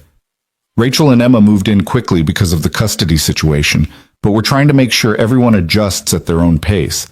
The separate bedrooms are temporary until Rachel's comfortable." It was a good answer, practiced but believable. Jennifer nodded, made more notes. "I'll need to do a follow-up visit in 2 weeks. Then I'll submit my report to Judge Winters." She stood, shook their hands. "I appreciate your cooperation. You should hear something within a month." After she left, Rachel collapsed onto the couch. "Did we pass?" "I don't know," Ethan admitted, "but we did our best." Their best would have to be enough, because in 2 weeks Jennifer would be back, and in a month they'd be back in Judge Winters' courtroom, waiting to hear if their desperate gamble had paid off, waiting to hear if the family they'd built from lies and necessity could survive the truth. The 2 weeks between Jennifer Hayes' first and second visit moved with the strange elasticity of time under pressure, days that felt simultaneously endless and far too short. Ethan found himself hyper-aware of every detail, every interaction, cataloging moments that might be examined later for authenticity. Rachel moved through the house like someone waiting for a trap to spring, her shoulders tight with tension that never quite released. But the girls had no such concerns. Emma and Lucy had progressed past cautious friendship into something that looked startlingly like actual sisterhood, complete with territorial disputes over bathroom time and elaborate schemes to stay up past bedtime. Thursday afternoon, Ethan came home from the construction site to find them in the backyard, covered in mud, constructing what they insisted was a fairy village, but looked more like a series of holes and piles. "We need more sticks," Lucy announced, holding up something that might have once been part of the fence. "And glitter. Fairies like glitter." "Fairies also probably like when you don't destroy the yard," Ethan said, but he was smiling. Rachel appeared at the back door, took one look at the mud-covered children, and laughed for the first time in days. "Bath time is going to be an adventure," she said. "I'll get the hose," Ethan offered. "Absolutely not. It's 40 degrees out here." Rachel stepped into the yard, careful to avoid the worst of the mud. "Come on, girls, inside, shoes off at the door." The protests were loud but ineffective. 20 minutes later, both girls were in the bathtub, still arguing about fairy architecture while Rachel supervised and Ethan started dinner. The domesticity of it struck him again, the way it kept striking him. This wasn't supposed to feel natural, but it did. Later, after the girls were in bed and the kitchen was clean, Rachel joined him on the back porch. It had become their unspoken routine, these evening conversations where they stopped performing and just existed for a while. "Marcus called today?" Rachel said without preamble. "He wants to change the custody schedule. Take Emma for an entire week over spring break." Ethan's hands tightened on his beer bottle. "What did you tell him?" "I told him we'd discuss it after the judge's ruling. He didn't like that." Rachel pulled her jacket tighter against the cold. "He said I was being difficult, that I was using Emma as a weapon. The irony would be funny if it didn't make me want to scream." "He's testing you, seeing if you'll crack." "I know." Rachel's voice was tired. "And the worst part is Emma doesn't want to go. She told me yesterday that Daddy's house is too quiet, that his new girlfriend doesn't talk to her much, that she misses Lucy on the weekends. But I can't use that. Can't tell the court my daughter prefers us without sounding like I'm coaching her." "You're not coaching her. You're just being her mother." "Tell that to Marcus's lawyers." Ethan understood the frustration, the helplessness of fighting a system that required you to prove love through documentation and testimony. "When's the follow-up visit?" "Next Tuesday, same time." Rachel turned to look at him.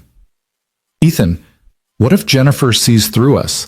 What if she figures out this whole thing started as a charade?" "Then we tell her the truth." Rachel's eyes widened. "What?"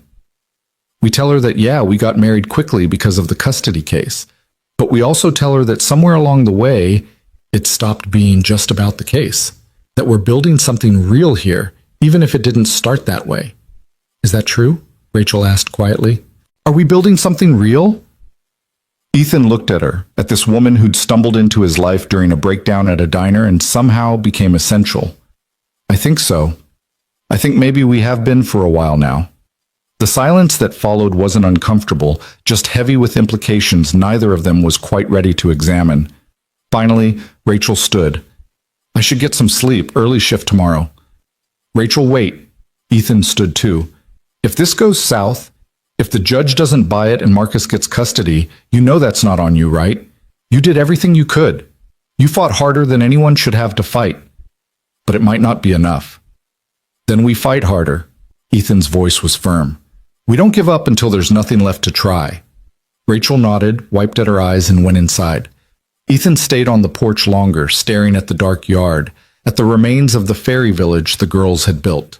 Childhood was supposed to be about fairy villages and mud, not custody battles and social worker evaluations.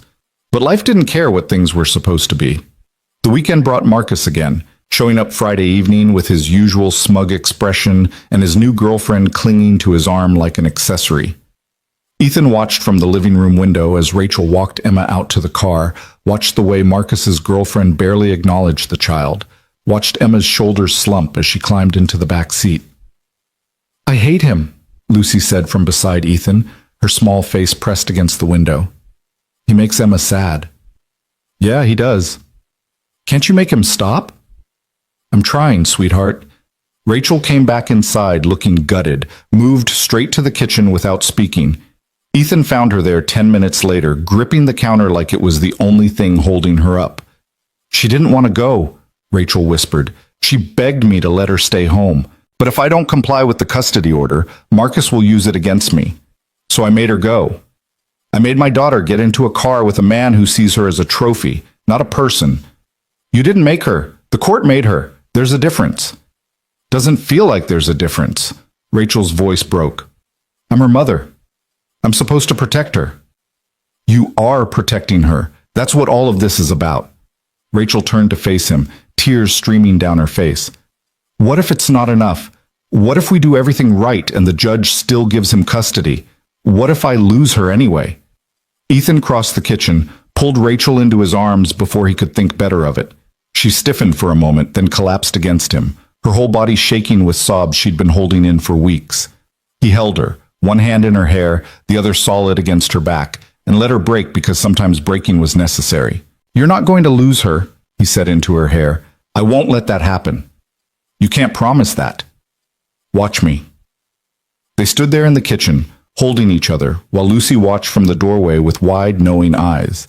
Later, Ethan would wonder if that was the moment everything changed, the moment when the performance became reality. But right then, he just held Rachel and meant every impossible promise he was making. Sunday night, Emma came back subdued and quiet. She went straight to her room, wouldn't talk about the weekend, barely touched her dinner. Rachel tried to draw her out, but Emma just shook her head and asked to be alone. After she went to bed, Rachel sat on the couch looking defeated. "She's pulling away on," Rachel said. "Every weekend with him, she comes back a little more closed off." "She's protecting herself," Ethan said. "It's what kids do when they're stuck between two worlds." "I hate that she has to protect herself.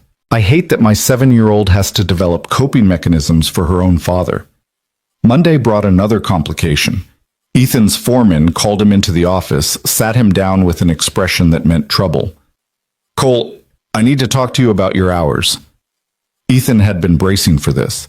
The last month he'd been leaving early for school pickups, taking time off for court dates, missing overtime to be home for dinner. Construction sites didn't run on family schedules. "I know I've been asking for a lot of flexibility lately," Ethan said. That's one way to put it. His foreman, a gruff man named Mike Rodriguez, who'd been in construction longer than Ethan had been alive, leaned back in his chair. "You've been my most reliable guy for 3 years. Now you're cutting out early, missing Saturdays, distracted on site. What's going on?" Ethan could have lied, could have given some vague excuse. Instead, he told the truth. About Rachel, about the custody case, about the marriage and the home study, and the constant pressure of trying to convince the world they were a real family. Mike listened without interrupting, his expression unreadable. When Ethan finished, the older man was quiet for a long moment. "That's the craziest thing I've heard in 30 years, Mike said finally. "And I once had a guy tell me he couldn't come to work because he'd accidentally joined a circus. I know it sounds insane. It sounds like you're doing the right thing for the wrong reasons that somehow became the right reasons anyway." Mike shook his head. "Look, I can't keep giving you early dismissals without it affecting the crew. But what I can do is switch you to a project closer to home, one with more predictable hours. Pays the same, and you'll be able to make school pickup without leaving the site in the lurch." Ethan felt something loosen in his chest. "Mike, don't thank me yet. New project's a renovation on that old elementary school on Birch Street. It's going to be tedious as hell, lots of detail work, probably takes 6 months. But the hours are 8 to 4, Monday through Friday, weekends off." "That's perfect." "Yeah, well, don't screw it up. And Cole?" Mike's expression softened slightly. "That kid's lucky to have you fighting for her." "Both those kids are." Tuesday morning arrived too fast. Ethan took the day off, told Mike it was non-negotiable. Jennifer Hayes showed up at 10 a.m. exactly, her clipboard in hand, her expression professionally neutral. This time, she was more thorough. She checked the refrigerator, noted the mix of healthy food and kid-friendly snacks. She examined the bedrooms, saw Emma's drawings on the wall, Lucy's stuffed animals arranged carefully on both beds. She asked the girls about their daily routines, about chores and homework, and what they did for fun. "Do your parents ever fight?" Jennifer asked them. Lucy and Emma exchanged glances. Sometimes, Emma said carefully, about little stuff, like who forgot to take out the trash or if we can have dessert before dinner. But they don't yell, Lucy added. Daddy never yells. Mama neither. What about between themselves? Do Ethan and Rachel argue? Not really, Emma said. They talk a lot on the porch at night. Sometimes Mama looks sad and Daddy makes her laugh. Jennifer made notes. Then she interviewed Ethan and Rachel together, watching their body language, their interactions. Tell me about a typical evening in this household, she said. Rachel and Ethan took turns describing the organized chaos of dinner time, of homework battles and bath time negotiations, of bedtime stories, and the constant search for matching socks. As they talked, Ethan realized they weren't performing anymore. This was just their life now, the rhythm they developed without consciously planning it. And weekends when Emma is with her father? Jennifer asked. Quieter, Rachel admitted. Harder. I miss her. We all do. How does Lucy handle Emma being gone? She counts down until Sunday, Ethan said. Asks every hour when her sister's coming home. Jennifer's pen scratched across paper. Emma, Lucy, you call each other sisters? Emma's my sister, Lucy said firmly. We share a room sometimes. She helps me with hard words in my books. And you're happy living here, Emma? Emma nodded.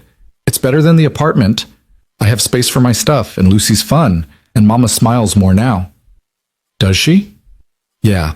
Before, when it was just us, Mama was always worried about money and stuff. Now she still worries, but not as much.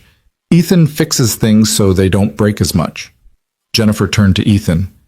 You've taken on a lot of responsibility very quickly. A wife, a stepdaughter, financial obligations. That's a significant change from living alone with your daughter. Yes, it is, Ethan agreed. But it's a good change.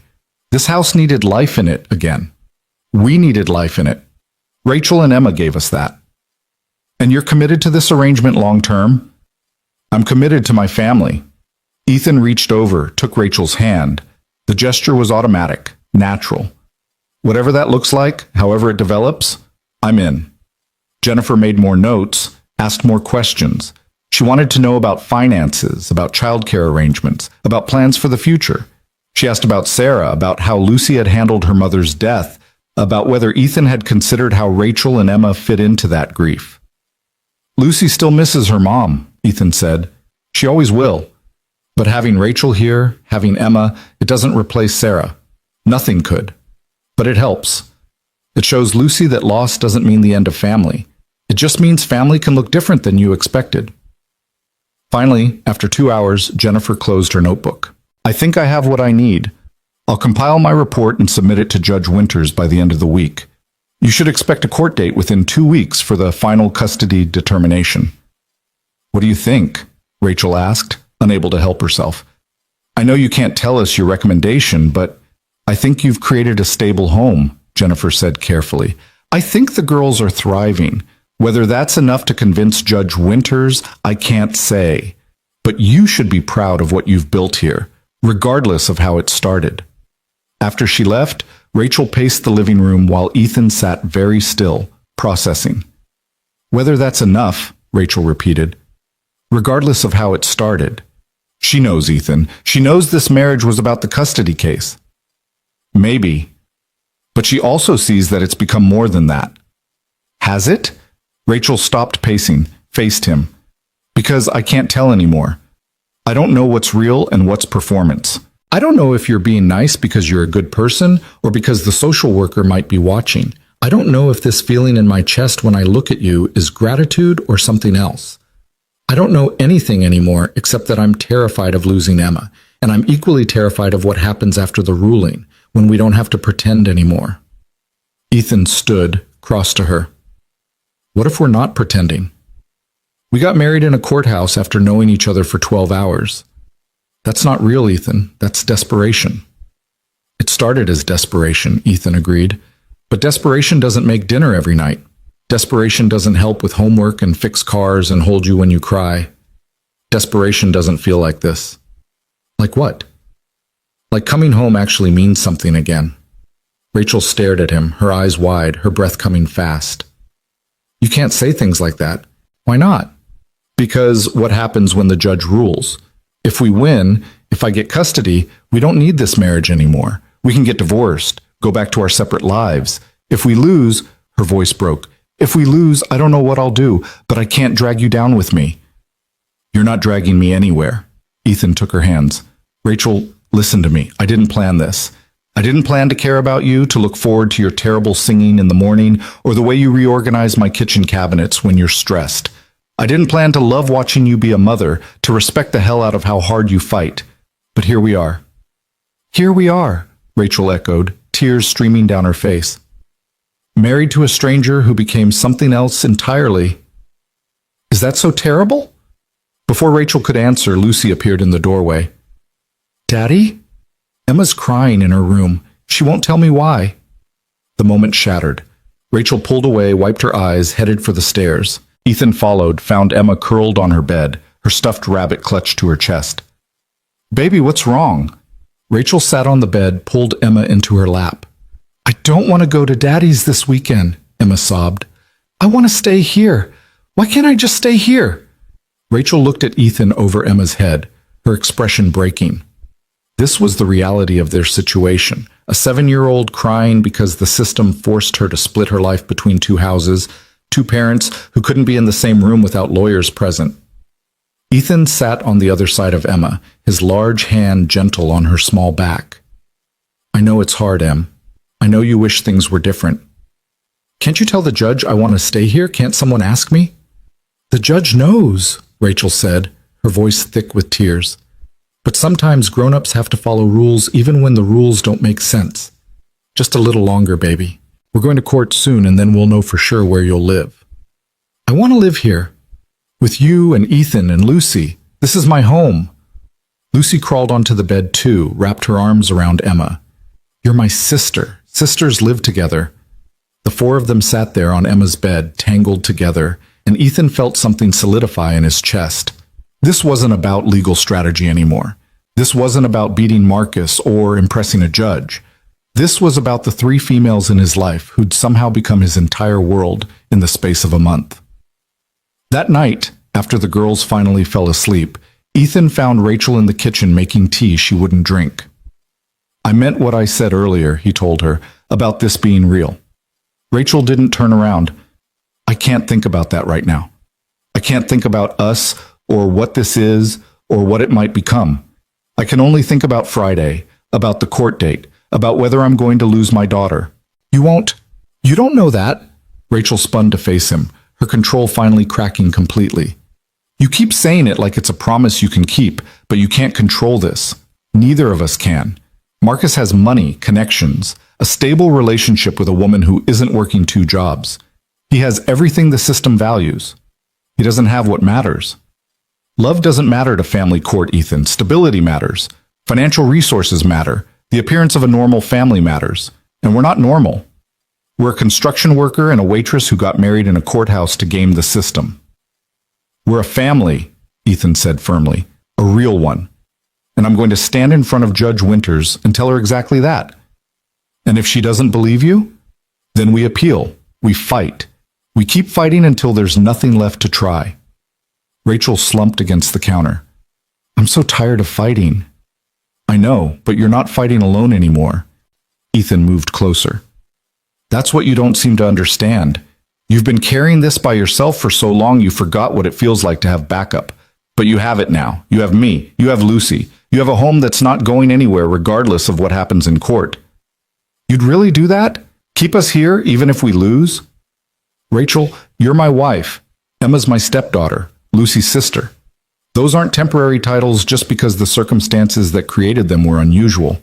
This is real, whether you're ready to believe it or not. Rachel stared at him for a long moment, searching his face for deception or pity or obligation. Whatever she found there made her shoulders drop, made her cross the kitchen and collapse against his chest. Ethan wrapped his arms around her and held on. I'm scared, she whispered against his shirt. Me too. What if I'm a terrible mother for putting her through this? You're the best mother I've ever seen, and I was married to one of the best. Rachel pulled back enough to look at him. Sarah would have been appalled by this whole situation. Sarah would have helped me move your stuff in and then made spreadsheets about how to convince the social worker. Ethan smiled. She believed in doing the right thing even when it was hard, especially when it was hard. This would have been exactly her kind of chaos. I wish I could have known her. You would have been friends. She had a thing about injustice, couldn't stand watching people get pushed around by systems or bullies. She would have taken one look at Marcus and declared war. They stood there in the quiet kitchen, holding each other, and for the first time since this whole thing started, Ethan felt something like peace. Whatever happened on Friday, they'd face it together. That had to count for something. The next few days crawled by, each one heavier than the last. Ethan went to work on the new project, grateful for the predictable hours, for the mindless physical labor that kept his hands busy and his mind from spiraling. Rachel picked up extra shifts at the diner, needing the distraction, needing to feel like she was contributing financially, even though Ethan had told her 100 times she didn't need to. Thursday night, the night before the court date, neither of them could sleep. They sat on the porch in the dark, neither speaking, just existing in the tension of waiting. Finally, Rachel broke the silence. "If we win tomorrow," she said quietly, "if the judge gives me full custody or even just maintains the current schedule, what happens to us? What do you want to happen?" I asked first. Ethan considered his answer carefully. "I want you to stay, both of you. Not because of the custody case or because you need somewhere to live. I want you to stay because this is where you belong. Because somewhere in the last month you became part of the life I'm living instead of just people sharing my house. And if I'm not ready for that, then we take it slow. We figure it out as we go. But Rachel, we're already married. We're already raising kids together. We're already most of the way to real. We're just scared to admit it." Rachel laughed, soft and sad. "Scared doesn't begin to cover it." "I know. I was married before, Ethan. I know what it looks like when someone says they love you, but really they just want to control you. How do I know this is different?" "Because you can leave anytime you want, and I'll help you pack." Ethan turned to face her. "That's the difference. Marcus trapped you. I'm asking you to choose to stay. If you don't want to, if you need space or time or distance, I'll help you find an apartment. I'll babysit Emma. I'll be your friend instead of your husband. But you have to know that you have a choice. You've always had a choice." Tears slipped down Rachel's face in the darkness. "What if I choose wrong?" "Then we'll figure it out together. That's what families do. We really are a family, aren't we?" "Yeah, we really are." Friday morning broke cold and gray, the sky threatening rain. They dressed carefully, Ethan in his only suit, Rachel in a dress she'd borrowed from a friend, both girls in their nicest outfits. In the truck on the way to the courthouse, nobody spoke. The weight of what was coming pressed down on all of them. Marcus was already there when they arrived, his lawyers arranged around him like armor. He saw them walk in and his expression darkened, his jaw clenching. Judge Winters took the bench at precisely 9 a.m.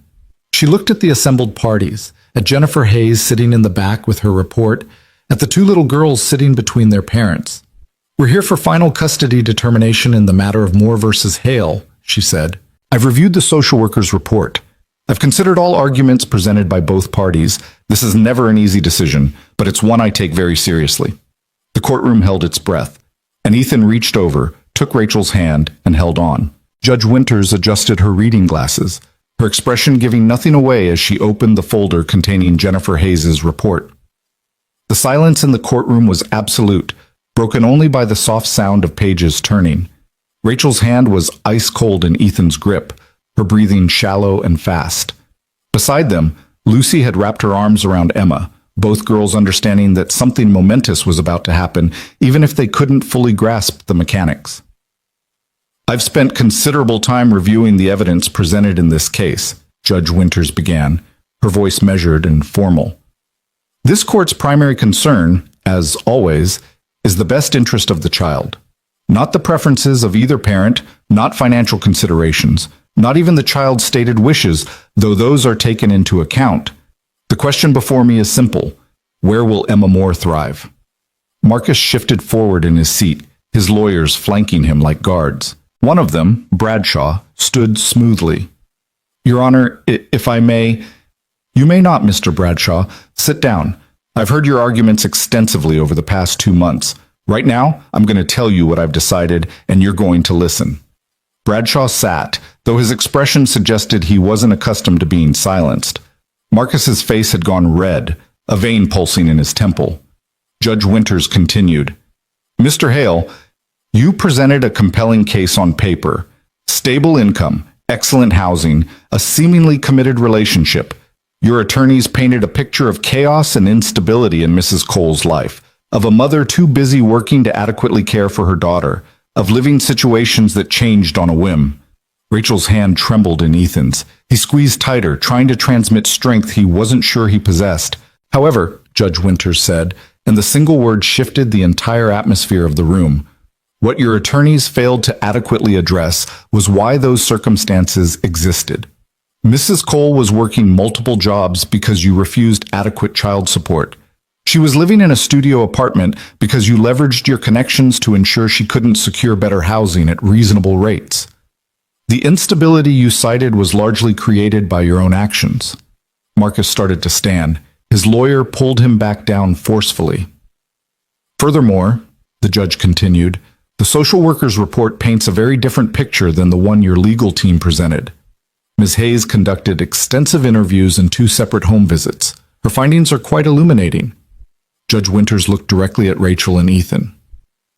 Mrs. Cole, when you first appeared before this court with a marriage certificate dated the morning of your hearing, I was skeptical. The timing was suspicious, the circumstances unusual. I ordered the home study not to punish you, but to determine whether this marriage was a genuine attempt at building a stable family or simply a legal maneuver. Your Honor, Patricia Chen stood. My client has been forthcoming about— Ms. Chen, please sit. I'm not finished. Judge Winters waited until Patricia resumed her seat. What Mrs. Hayes discovered during her investigation was unexpected. She found a household that, despite its unconventional origin, functions remarkably well. 2 children who have bonded as siblings. A couple who, regardless of how their relationship began, have created a genuinely supportive partnership. Most importantly, she found a child who is thriving. Emma pressed closer to Lucy, her eyes wide. Rachel was crying silently, tears streaming down her face. Ms. Hayes also noted some concerning findings from her interviews with Emma regarding her time at Mr. Hale's residence. Emma reported feeling ignored by Mr. Hale's girlfriend, isolated during visits, and uncertain about her place in that household. When asked where she felt most at home, Emma was unequivocal, with her mother. That's coaching, Marcus burst out, finally unable to contain himself. Rachel obviously told her what to say. Mr. Hale, I'm going to warn you one final time. Sit down and be quiet, or I will have you removed and make my ruling in your absence. Marcus sat, but fury radiated from him in waves. His girlfriend, sitting behind him, had gone pale. Judge Winters looked down at her notes. Ms. Hayes's report contains several direct quotes from her interviews. I'd like to read one in particular. This is Emma, age 7, when asked to describe her typical evening at the Cole residence. She said, and I quote, Ethan makes dinner while Mama helps us with homework. Then we all eat together and talk about our day. Lucy tells the funniest stories and Mama laughs real hard, not fake laughing like she used to do. After dinner, Ethan checks my math because he's really good at numbers, and Mama reads to us before bed. Sometimes they both tuck us in, and the house feels full instead of empty. I feel safe there. The courtroom was absolutely still. Ethan felt something break open in his chest, heard Rachel's soft sob beside him. A house that feels full instead of empty, Judge Winters repeated. A child who feels safe. That is the standard by which I must measure.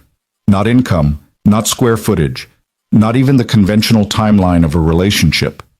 The question is where Emma Moore feels safe, supported, and loved. She closed the folder, removed her glasses, and looked directly at Marcus. Mr. Hale, I have no doubt you love your daughter in your own way, but love is not enough if it comes with conditions. If it's wielded as a weapon against her mother, if the child herself expresses anxiety about time spent in your care. You can't seriously Marcus started. I am seriously, Mr. Hale, and if you interrupt me again, you will be held in contempt. Judge Winter's voice was steel. Based on the evidence presented, on the social worker's comprehensive report, and on Emma's own expressed preferences, I am awarding primary physical custody to Rachel Cole. Emma will reside with her mother and stepfather full-time. Rachel's sob was audible now, relief and disbelief warring in the sound. Ethan pulled her against him as she shook. Mr. Hale, you will have visitation rights. Every other weekend, alternating holidays, 2 weeks during summer break. However, these visits will be supervised for the first 6 months. Supervised? Marcus shot to his feet, ignoring his lawyer's attempts to restrain him. You're going to treat me like I'm some kind of danger to my own daughter? I'm going to ensure that Emma's time with you is focused on building a healthy father-daughter relationship rather than on undermining her mother or expressing your grievances about the divorce. The supervision is not punitive, Mr. Hale.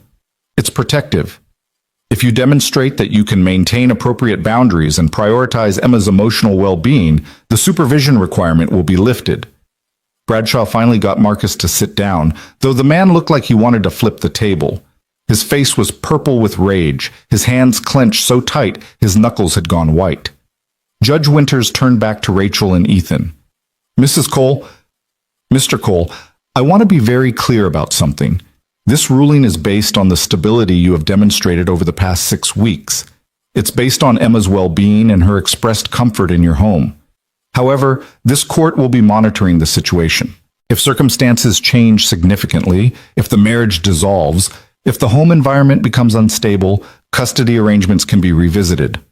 We understand, Your Honor, Patricia said, standing.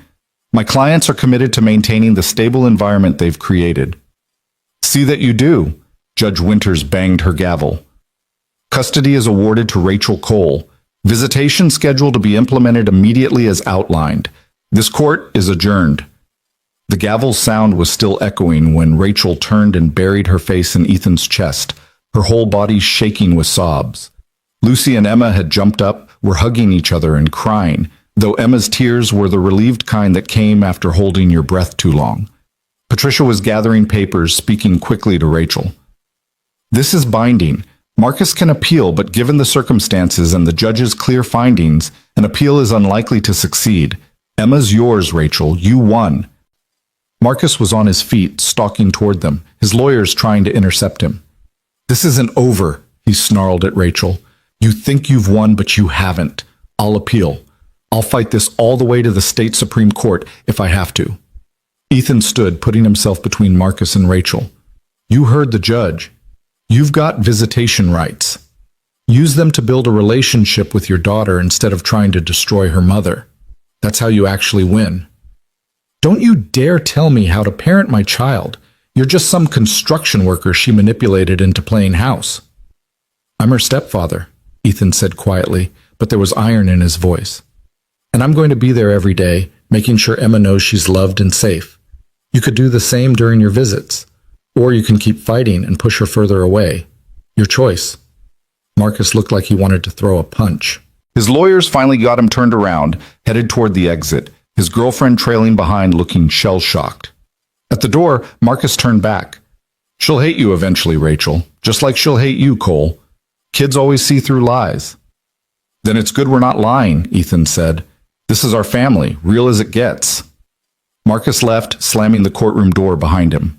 The sound reverberated through the space, final and absolute. Rachel was still crying, but now she was laughing too, the kind of hysterical relief that came when unbearable pressure suddenly released. Emma and Lucy were dancing around them, holding hands, chanting something about being sisters forever. Patricia packed up her briefcase, shook Ethan's hand, then Rachel's. I've been practicing family law for 20 years, and I've never seen anything quite like this.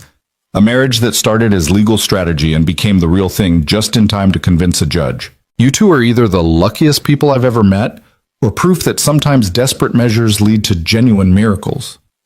Maybe both, Ethan said. After Patricia left, after the courthouse had emptied and they were standing in the parking lot in the pale winter sunlight, Rachel finally spoke. We won. I can't believe we actually won. You won, Ethan corrected. You fought for your daughter, and you won. We won. Rachel looked up at him, her eyes red and swollen, but clearer than he'd seen them in weeks. I couldn't have done this without you. Without this... She gestured between them at the girls playing nearby, at the impossible family they'd built. I would have lost her, Ethan. If you hadn't walked up to me in that diner, if you hadn't offered something so crazy it just might work, Marcus would have won. But he didn't. No, he didn't. Rachel took a shaky breath. The judge said if circumstances change, if the marriage dissolves, custody could be revisited. Yeah, she did. So we have to stay married, at least for a while, long enough to prove it's real, that it's stable. Ethan looked at her for a long moment.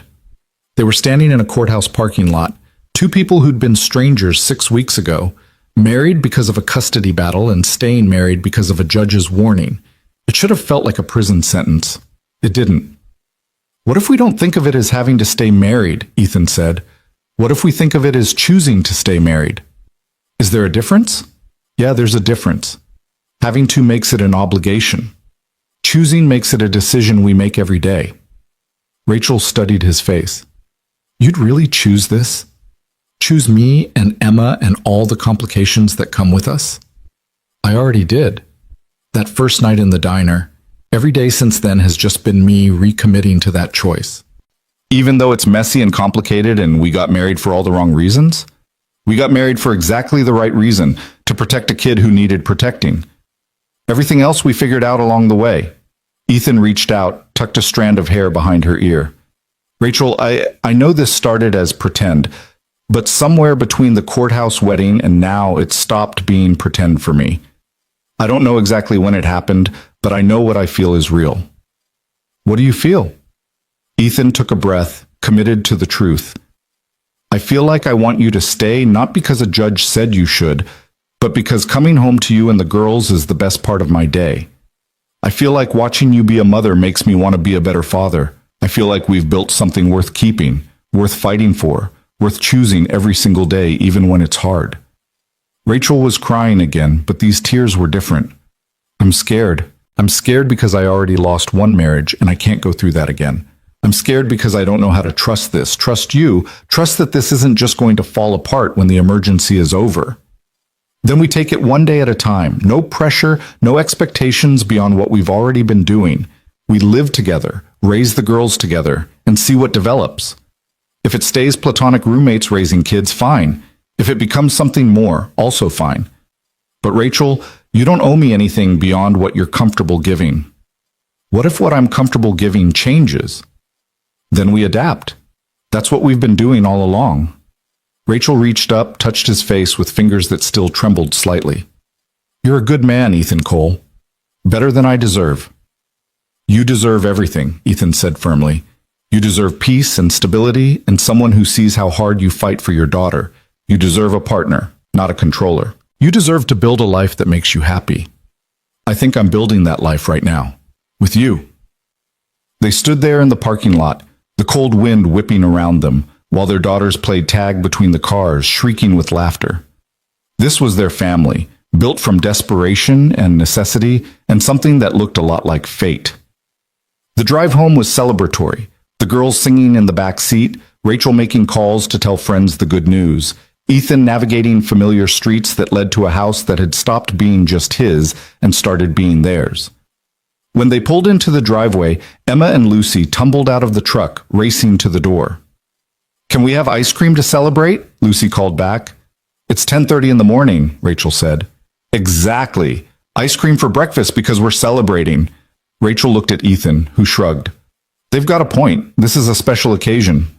You're terrible at discipline. Yeah, but I make good ice cream sundaes.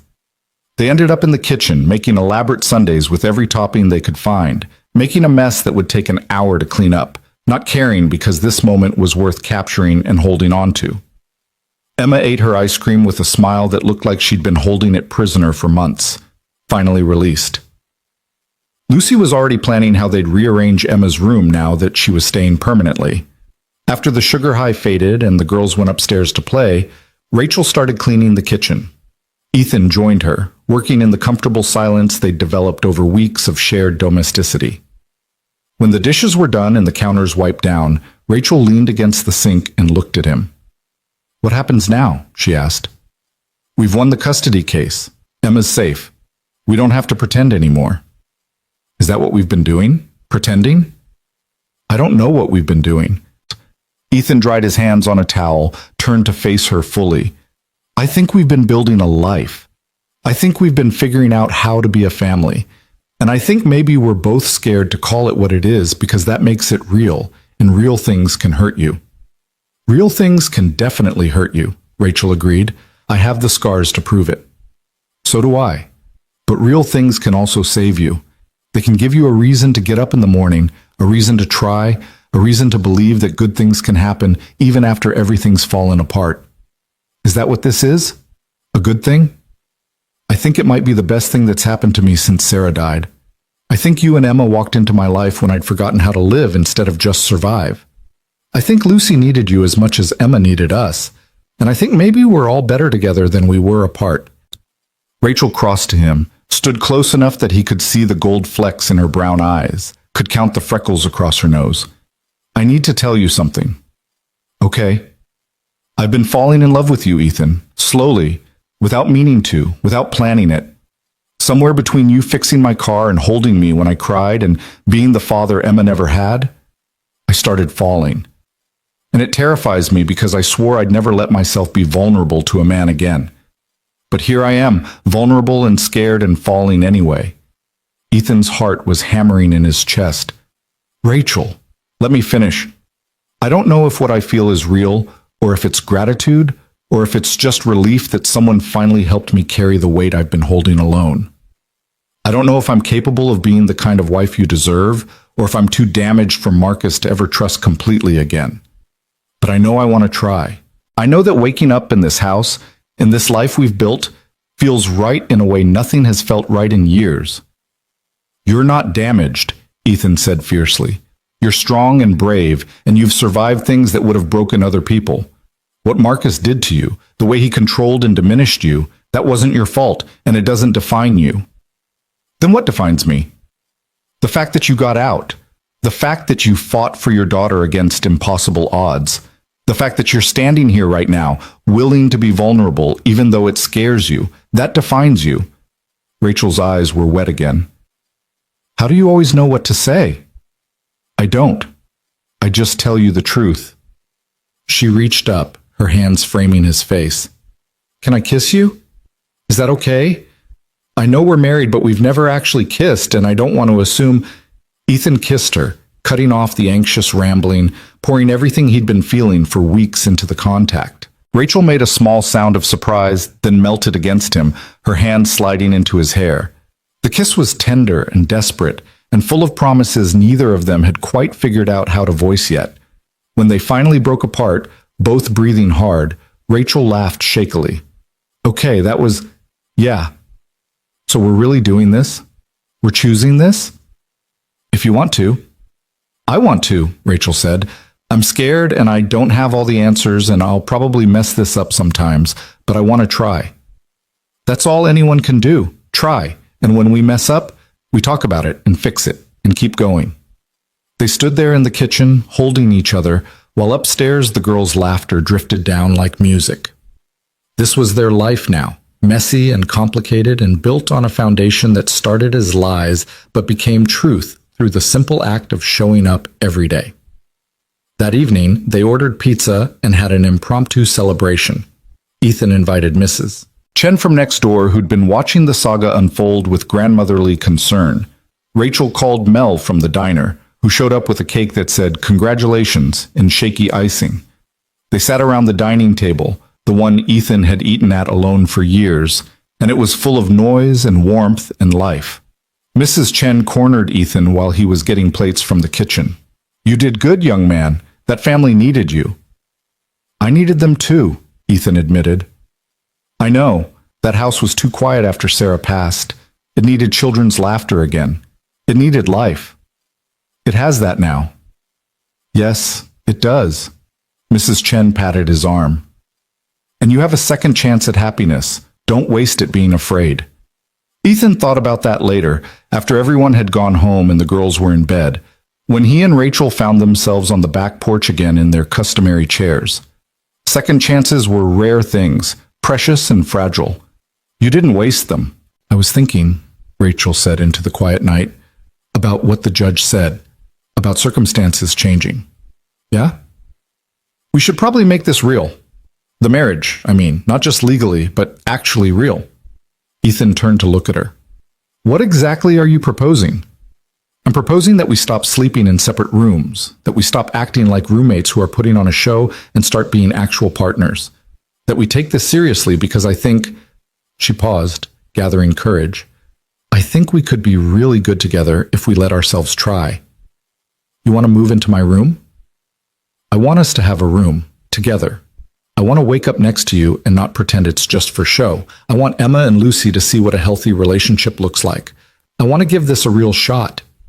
Ethan's heart was racing again, hope and fear tangled together. You're sure? I'm terrified, but I'm sure. Rachel reached across the space between their chairs, found his hand. Unless you don't want that, unless you're happy with how things are. I'm not happy with how things are, Ethan said. I'm halfway in love with you and trying to respect boundaries that you might not even want anymore. I've been sleeping 20 feet away from you every night wanting to hold you, but not knowing if that would be crossing a line. You're halfway in love with me? Maybe more than halfway. Rachel stood, pulled him to his feet. Then let's stop wasting time on fear. Let's choose this. Choose each other. Choose the life we've been building. They went inside together, hands linked, and Ethan showed Rachel where she could put her things in his closet, how the drawers in the dresser had been mostly empty for 3 years, waiting for someone to fill them. They moved her clothes from the guest room while the girls slept, transforming the space from temporary to permanent with each trip across the hallway. That night, Rachel slept in Ethan's arms for the first time, her head on his chest, his hand in her hair. It felt right in a way that made all the chaos and uncertainty worth it. This was what they'd been fighting for all along, not just Emma's custody, but the right to be a family, to build something real from the ashes of their separate losses. The next morning, Emma came looking for her mother and found Rachel's room empty. There was a moment of panic, old fears dying hard, before she found Rachel in Ethan's room, both adults still asleep, wrapped around each other like they'd been doing it for years. Emma went back to Lucy's room. They're sleeping together now.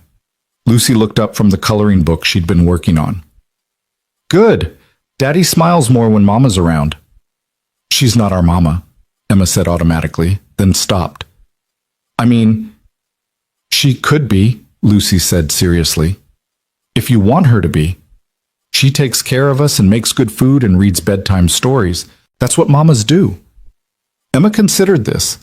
Her real mother had died when she was a baby. She had no memories, just stories Marcus told that painted a saint he claimed Rachel could never measure up to. But Rachel was the only mother Emma had ever known, and Ethan was becoming the father Marcus had never been. Yeah, Emma said finally. She could be our mama, both of us. And Ethan's my daddy, and could be your daddy too. We're sisters now. We've been sisters, Lucy corrected, since the beginning. Downstairs they found Ethan making pancakes while Rachel set the table, the two adults moving around each other with the ease of long practice. When the girls appeared, both adults smiled. Morning, girls, Rachel said. Who wants chocolate chips in their pancakes? The months that followed were a process of becoming a family instead of just playing one, becoming partners instead of just pretending, becoming people who chose each other every day because the alternative was unthinkable. Marcus exercised his visitation rights, though Emma never looked forward to those weekends. But the supervised visits meant she was protected from his manipulations, and gradually Marcus seemed to realize that fighting wouldn't get him what he wanted. He'd never be the father Emma needed, but he could be present in her life without being destructive. Ethan's new work schedule meant he was home for dinners, for homework help, for the daily chaos of raising two girls who'd gone from strangers to sisters. Rachel picked up more shifts at the diner, but without the crushing pressure of trying to fund a custody battle. The house filled with the detritus of childhood, art projects and science fair displays, and the eternal mystery of where all the socks went. 6 months after the final custody hearing, Ethan and Rachel sat on their back porch, now truly theirs, and watched the girls play in the yard they'd finally gotten around to landscaping. The fairy village had been rebuilt into something more elaborate, complete with a bridge made from popsicle sticks and a pond fashioned from an old pie tin. "I've been thinking," Rachel said, "about what we tell people when they ask how we met." "We tell them the truth," Ethan said. "We met at a diner. You were having the worst night of your life. I offered to help. Everything else followed from there." That's a very simplified version of events. Yeah, but it's true. All the best love stories start with one person seeing another person who needs help and choosing to step in. "Is this a love story?" Rachel asked, though she was smiling. "Isn't it?" Rachel leaned over, kissed him softly. "Yeah, I think it is. It's not the story I expected to be living, but it's the one I needed." "Me too." They sat in comfortable silence, watching their daughters, because Emma had started calling Ethan Dad sometime around month 4. Hesitant at first, then with increasing confidence. Create worlds of imagination where anything was possible. Ethan thought about the night at Mel's diner, about Rachel falling apart at the counter, about the split-second decision to walk over and offer help to a stranger. He thought about how that decision had changed everything, how it had brought life back into a house that had been more tomb than home. "I love you," he said, because it was true, and because he could say it now without fear. Rachel's eyes went soft. "I love you too, even though you leave your socks on the floor and forget to put the toilet seat down. And you reorganize my tools every time you clean the garage. Someone has to. Your organizational system is chaos." "It's organized chaos." They were bickering like an old married couple, which made sense because they were a married couple, even if the path to marriage had been anything but traditional. What had started as a desperate legal maneuver had become the realest thing in both their lives.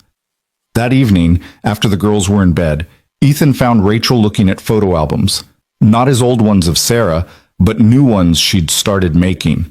Pictures of their blended family, documentation of the life they were building. There was the first day of school for both girls. Emma and Lucy standing together in new clothes, backpacks too big for their small frames. There was Halloween, when they'd gone as characters from the same book, because Lucy had insisted sisters should coordinate costumes.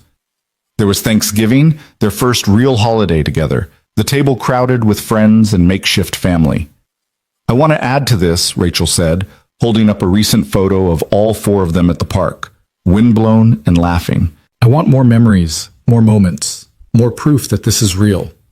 "It's real," Ethan assured her. "Every bit of it." "I know, but I want—" She paused, gathering courage for what she needed to say. "I want to renew our vows, actually mean them this time. Have a real wedding with the girls there and our friends, and not just a courthouse ceremony we rush through to meet a deadline." Ethan stared at her. "You want to marry me again?" "I want to marry you for real this time. I want to stand up in front of people and promise to love you, to choose you, to build this life with you. I want Emma and Lucy to be part of it, to see that families can be made and chosen and real even when they don't start traditionally." "When?" "I don't know. Spring, maybe? When the weather's nice and we can have it in the backyard with everyone who helped us get here." Rachel looked nervous. "Unless you think it's silly, we're already legally married. Maybe it's redundant." Ethan kissed her quiet. "It's not silly. It's perfect. Let's get married again, for real this time, and mean every word." They planned the renewal for April on a Saturday when the cherry trees in the backyard were in full bloom. It wasn't elaborate, just a simple ceremony with a minister who understood that sometimes the best love stories had complicated origins. Mrs. Chen was there, and Mel from the diner, and Patricia Chen, who'd fought for them in court. Ethan's crew from the construction site showed up in uncomfortable suits, and Rachel's friends from work came bearing casseroles and well-wishes. Emma and Lucy stood up with them, both in matching purple dresses because purple was still Emma's favorite color, and Lucy had declared that sisters should match for important events. When the minister asked if anyone objected, Lucy raised her hand solemnly. "I object to this taking so long because I'm hungry and there's cake." The laughter that rippled through their assembled friends felt like benediction. This was family, messy and imperfect and absolutely right. Ethan and Rachel exchanged new vows, these ones written themselves instead of recited from a standard script. Rachel promised to choose Ethan every day, to build a life of trust and partnership, to never let fear silence her voice. Ethan promised to protect their family, to show up every single day, to love Rachel not despite her scars, but including them because they made her who she was. When they kissed, the girls cheered. When they turned to face their friends as a family, all four of them holding hands, the applause was genuine and warm. This was how it was supposed to work, Ethan thought. Not the fairy tale version where everything was easy, but the real version where you fought for what mattered and built something worth keeping from the ruins of what came before. That night, after the guests had left and the yard was littered with the evidence of celebration, Ethan stood on the back porch one last time. Rachel joined him, slipping her arms around his waist from behind. "Thank you," she said softly. "For what?" "For seeing me that night at the diner, for stepping in when you didn't have to, for giving me and Emma a home, a family, a second chance at everything." "Thank you for letting me," Ethan said, "for trusting me when trust was the hardest thing you could give, for choosing this life with me even when it scared you." They stood together in the darkness, listening to the house settling around them, to the soft sounds of their daughters sleeping upstairs. This was peace, Ethan realized. Not the absence of struggle, but the presence of people worth struggling for. He'd lost Sarah and thought he'd lost his capacity for love. Rachel had lost her safety and thought she'd lost her ability to trust.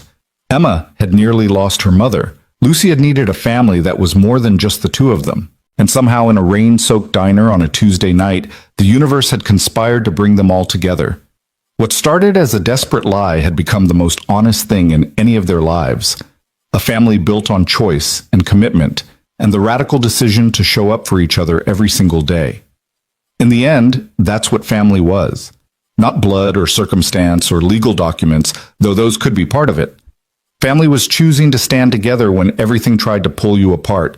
Family was building a home out of broken pieces and making it whole through sheer stubborn love. Ethan had stood at a counter in a diner and offered his name, his house, his stability to a stranger. In return, he'd received so much more. A wife, a daughter, a reason to remember that life was for living, not just surviving. Rachel had accepted help from someone she didn't know and risked everything on trust that had been shattered before. In return, she'd found safety, partnership, and proof that not all men who offered help expected ownership in return. Emma had gained a father who chose her, a sister who loved her, and a home where she was safe to be a child instead of a pawn in adult games. And Lucy had gained the mother she barely remembered losing and a sister to share her world with. 4 people, strangers or nearly so, who'd become the family they all needed. It wasn't perfect. There were still hard days, still moments when old fears crept in, still struggles to navigate. But they faced them together, and that made all the difference.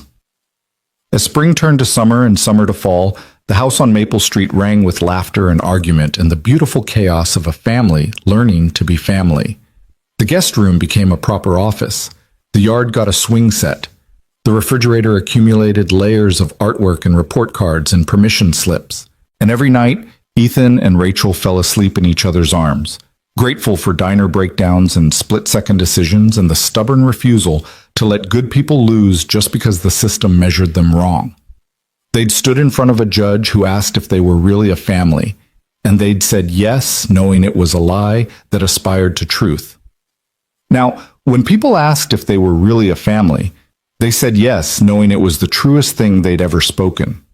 This was their life, built from desperation, forged in determination, and sustained by the simple daily choice to love each other even when it was hard, especially when it was hard. And every Tuesday night, they still went to Mel's diner. Sometimes just the two of them, sometimes with the girls. They always sat in the same booth, always ordered too many fries, always left generous tips. Because that diner was where it started. Where a stranger became a husband, where a waitress became a wife, where a custody battle became a love story, where 4 lost people found their way home.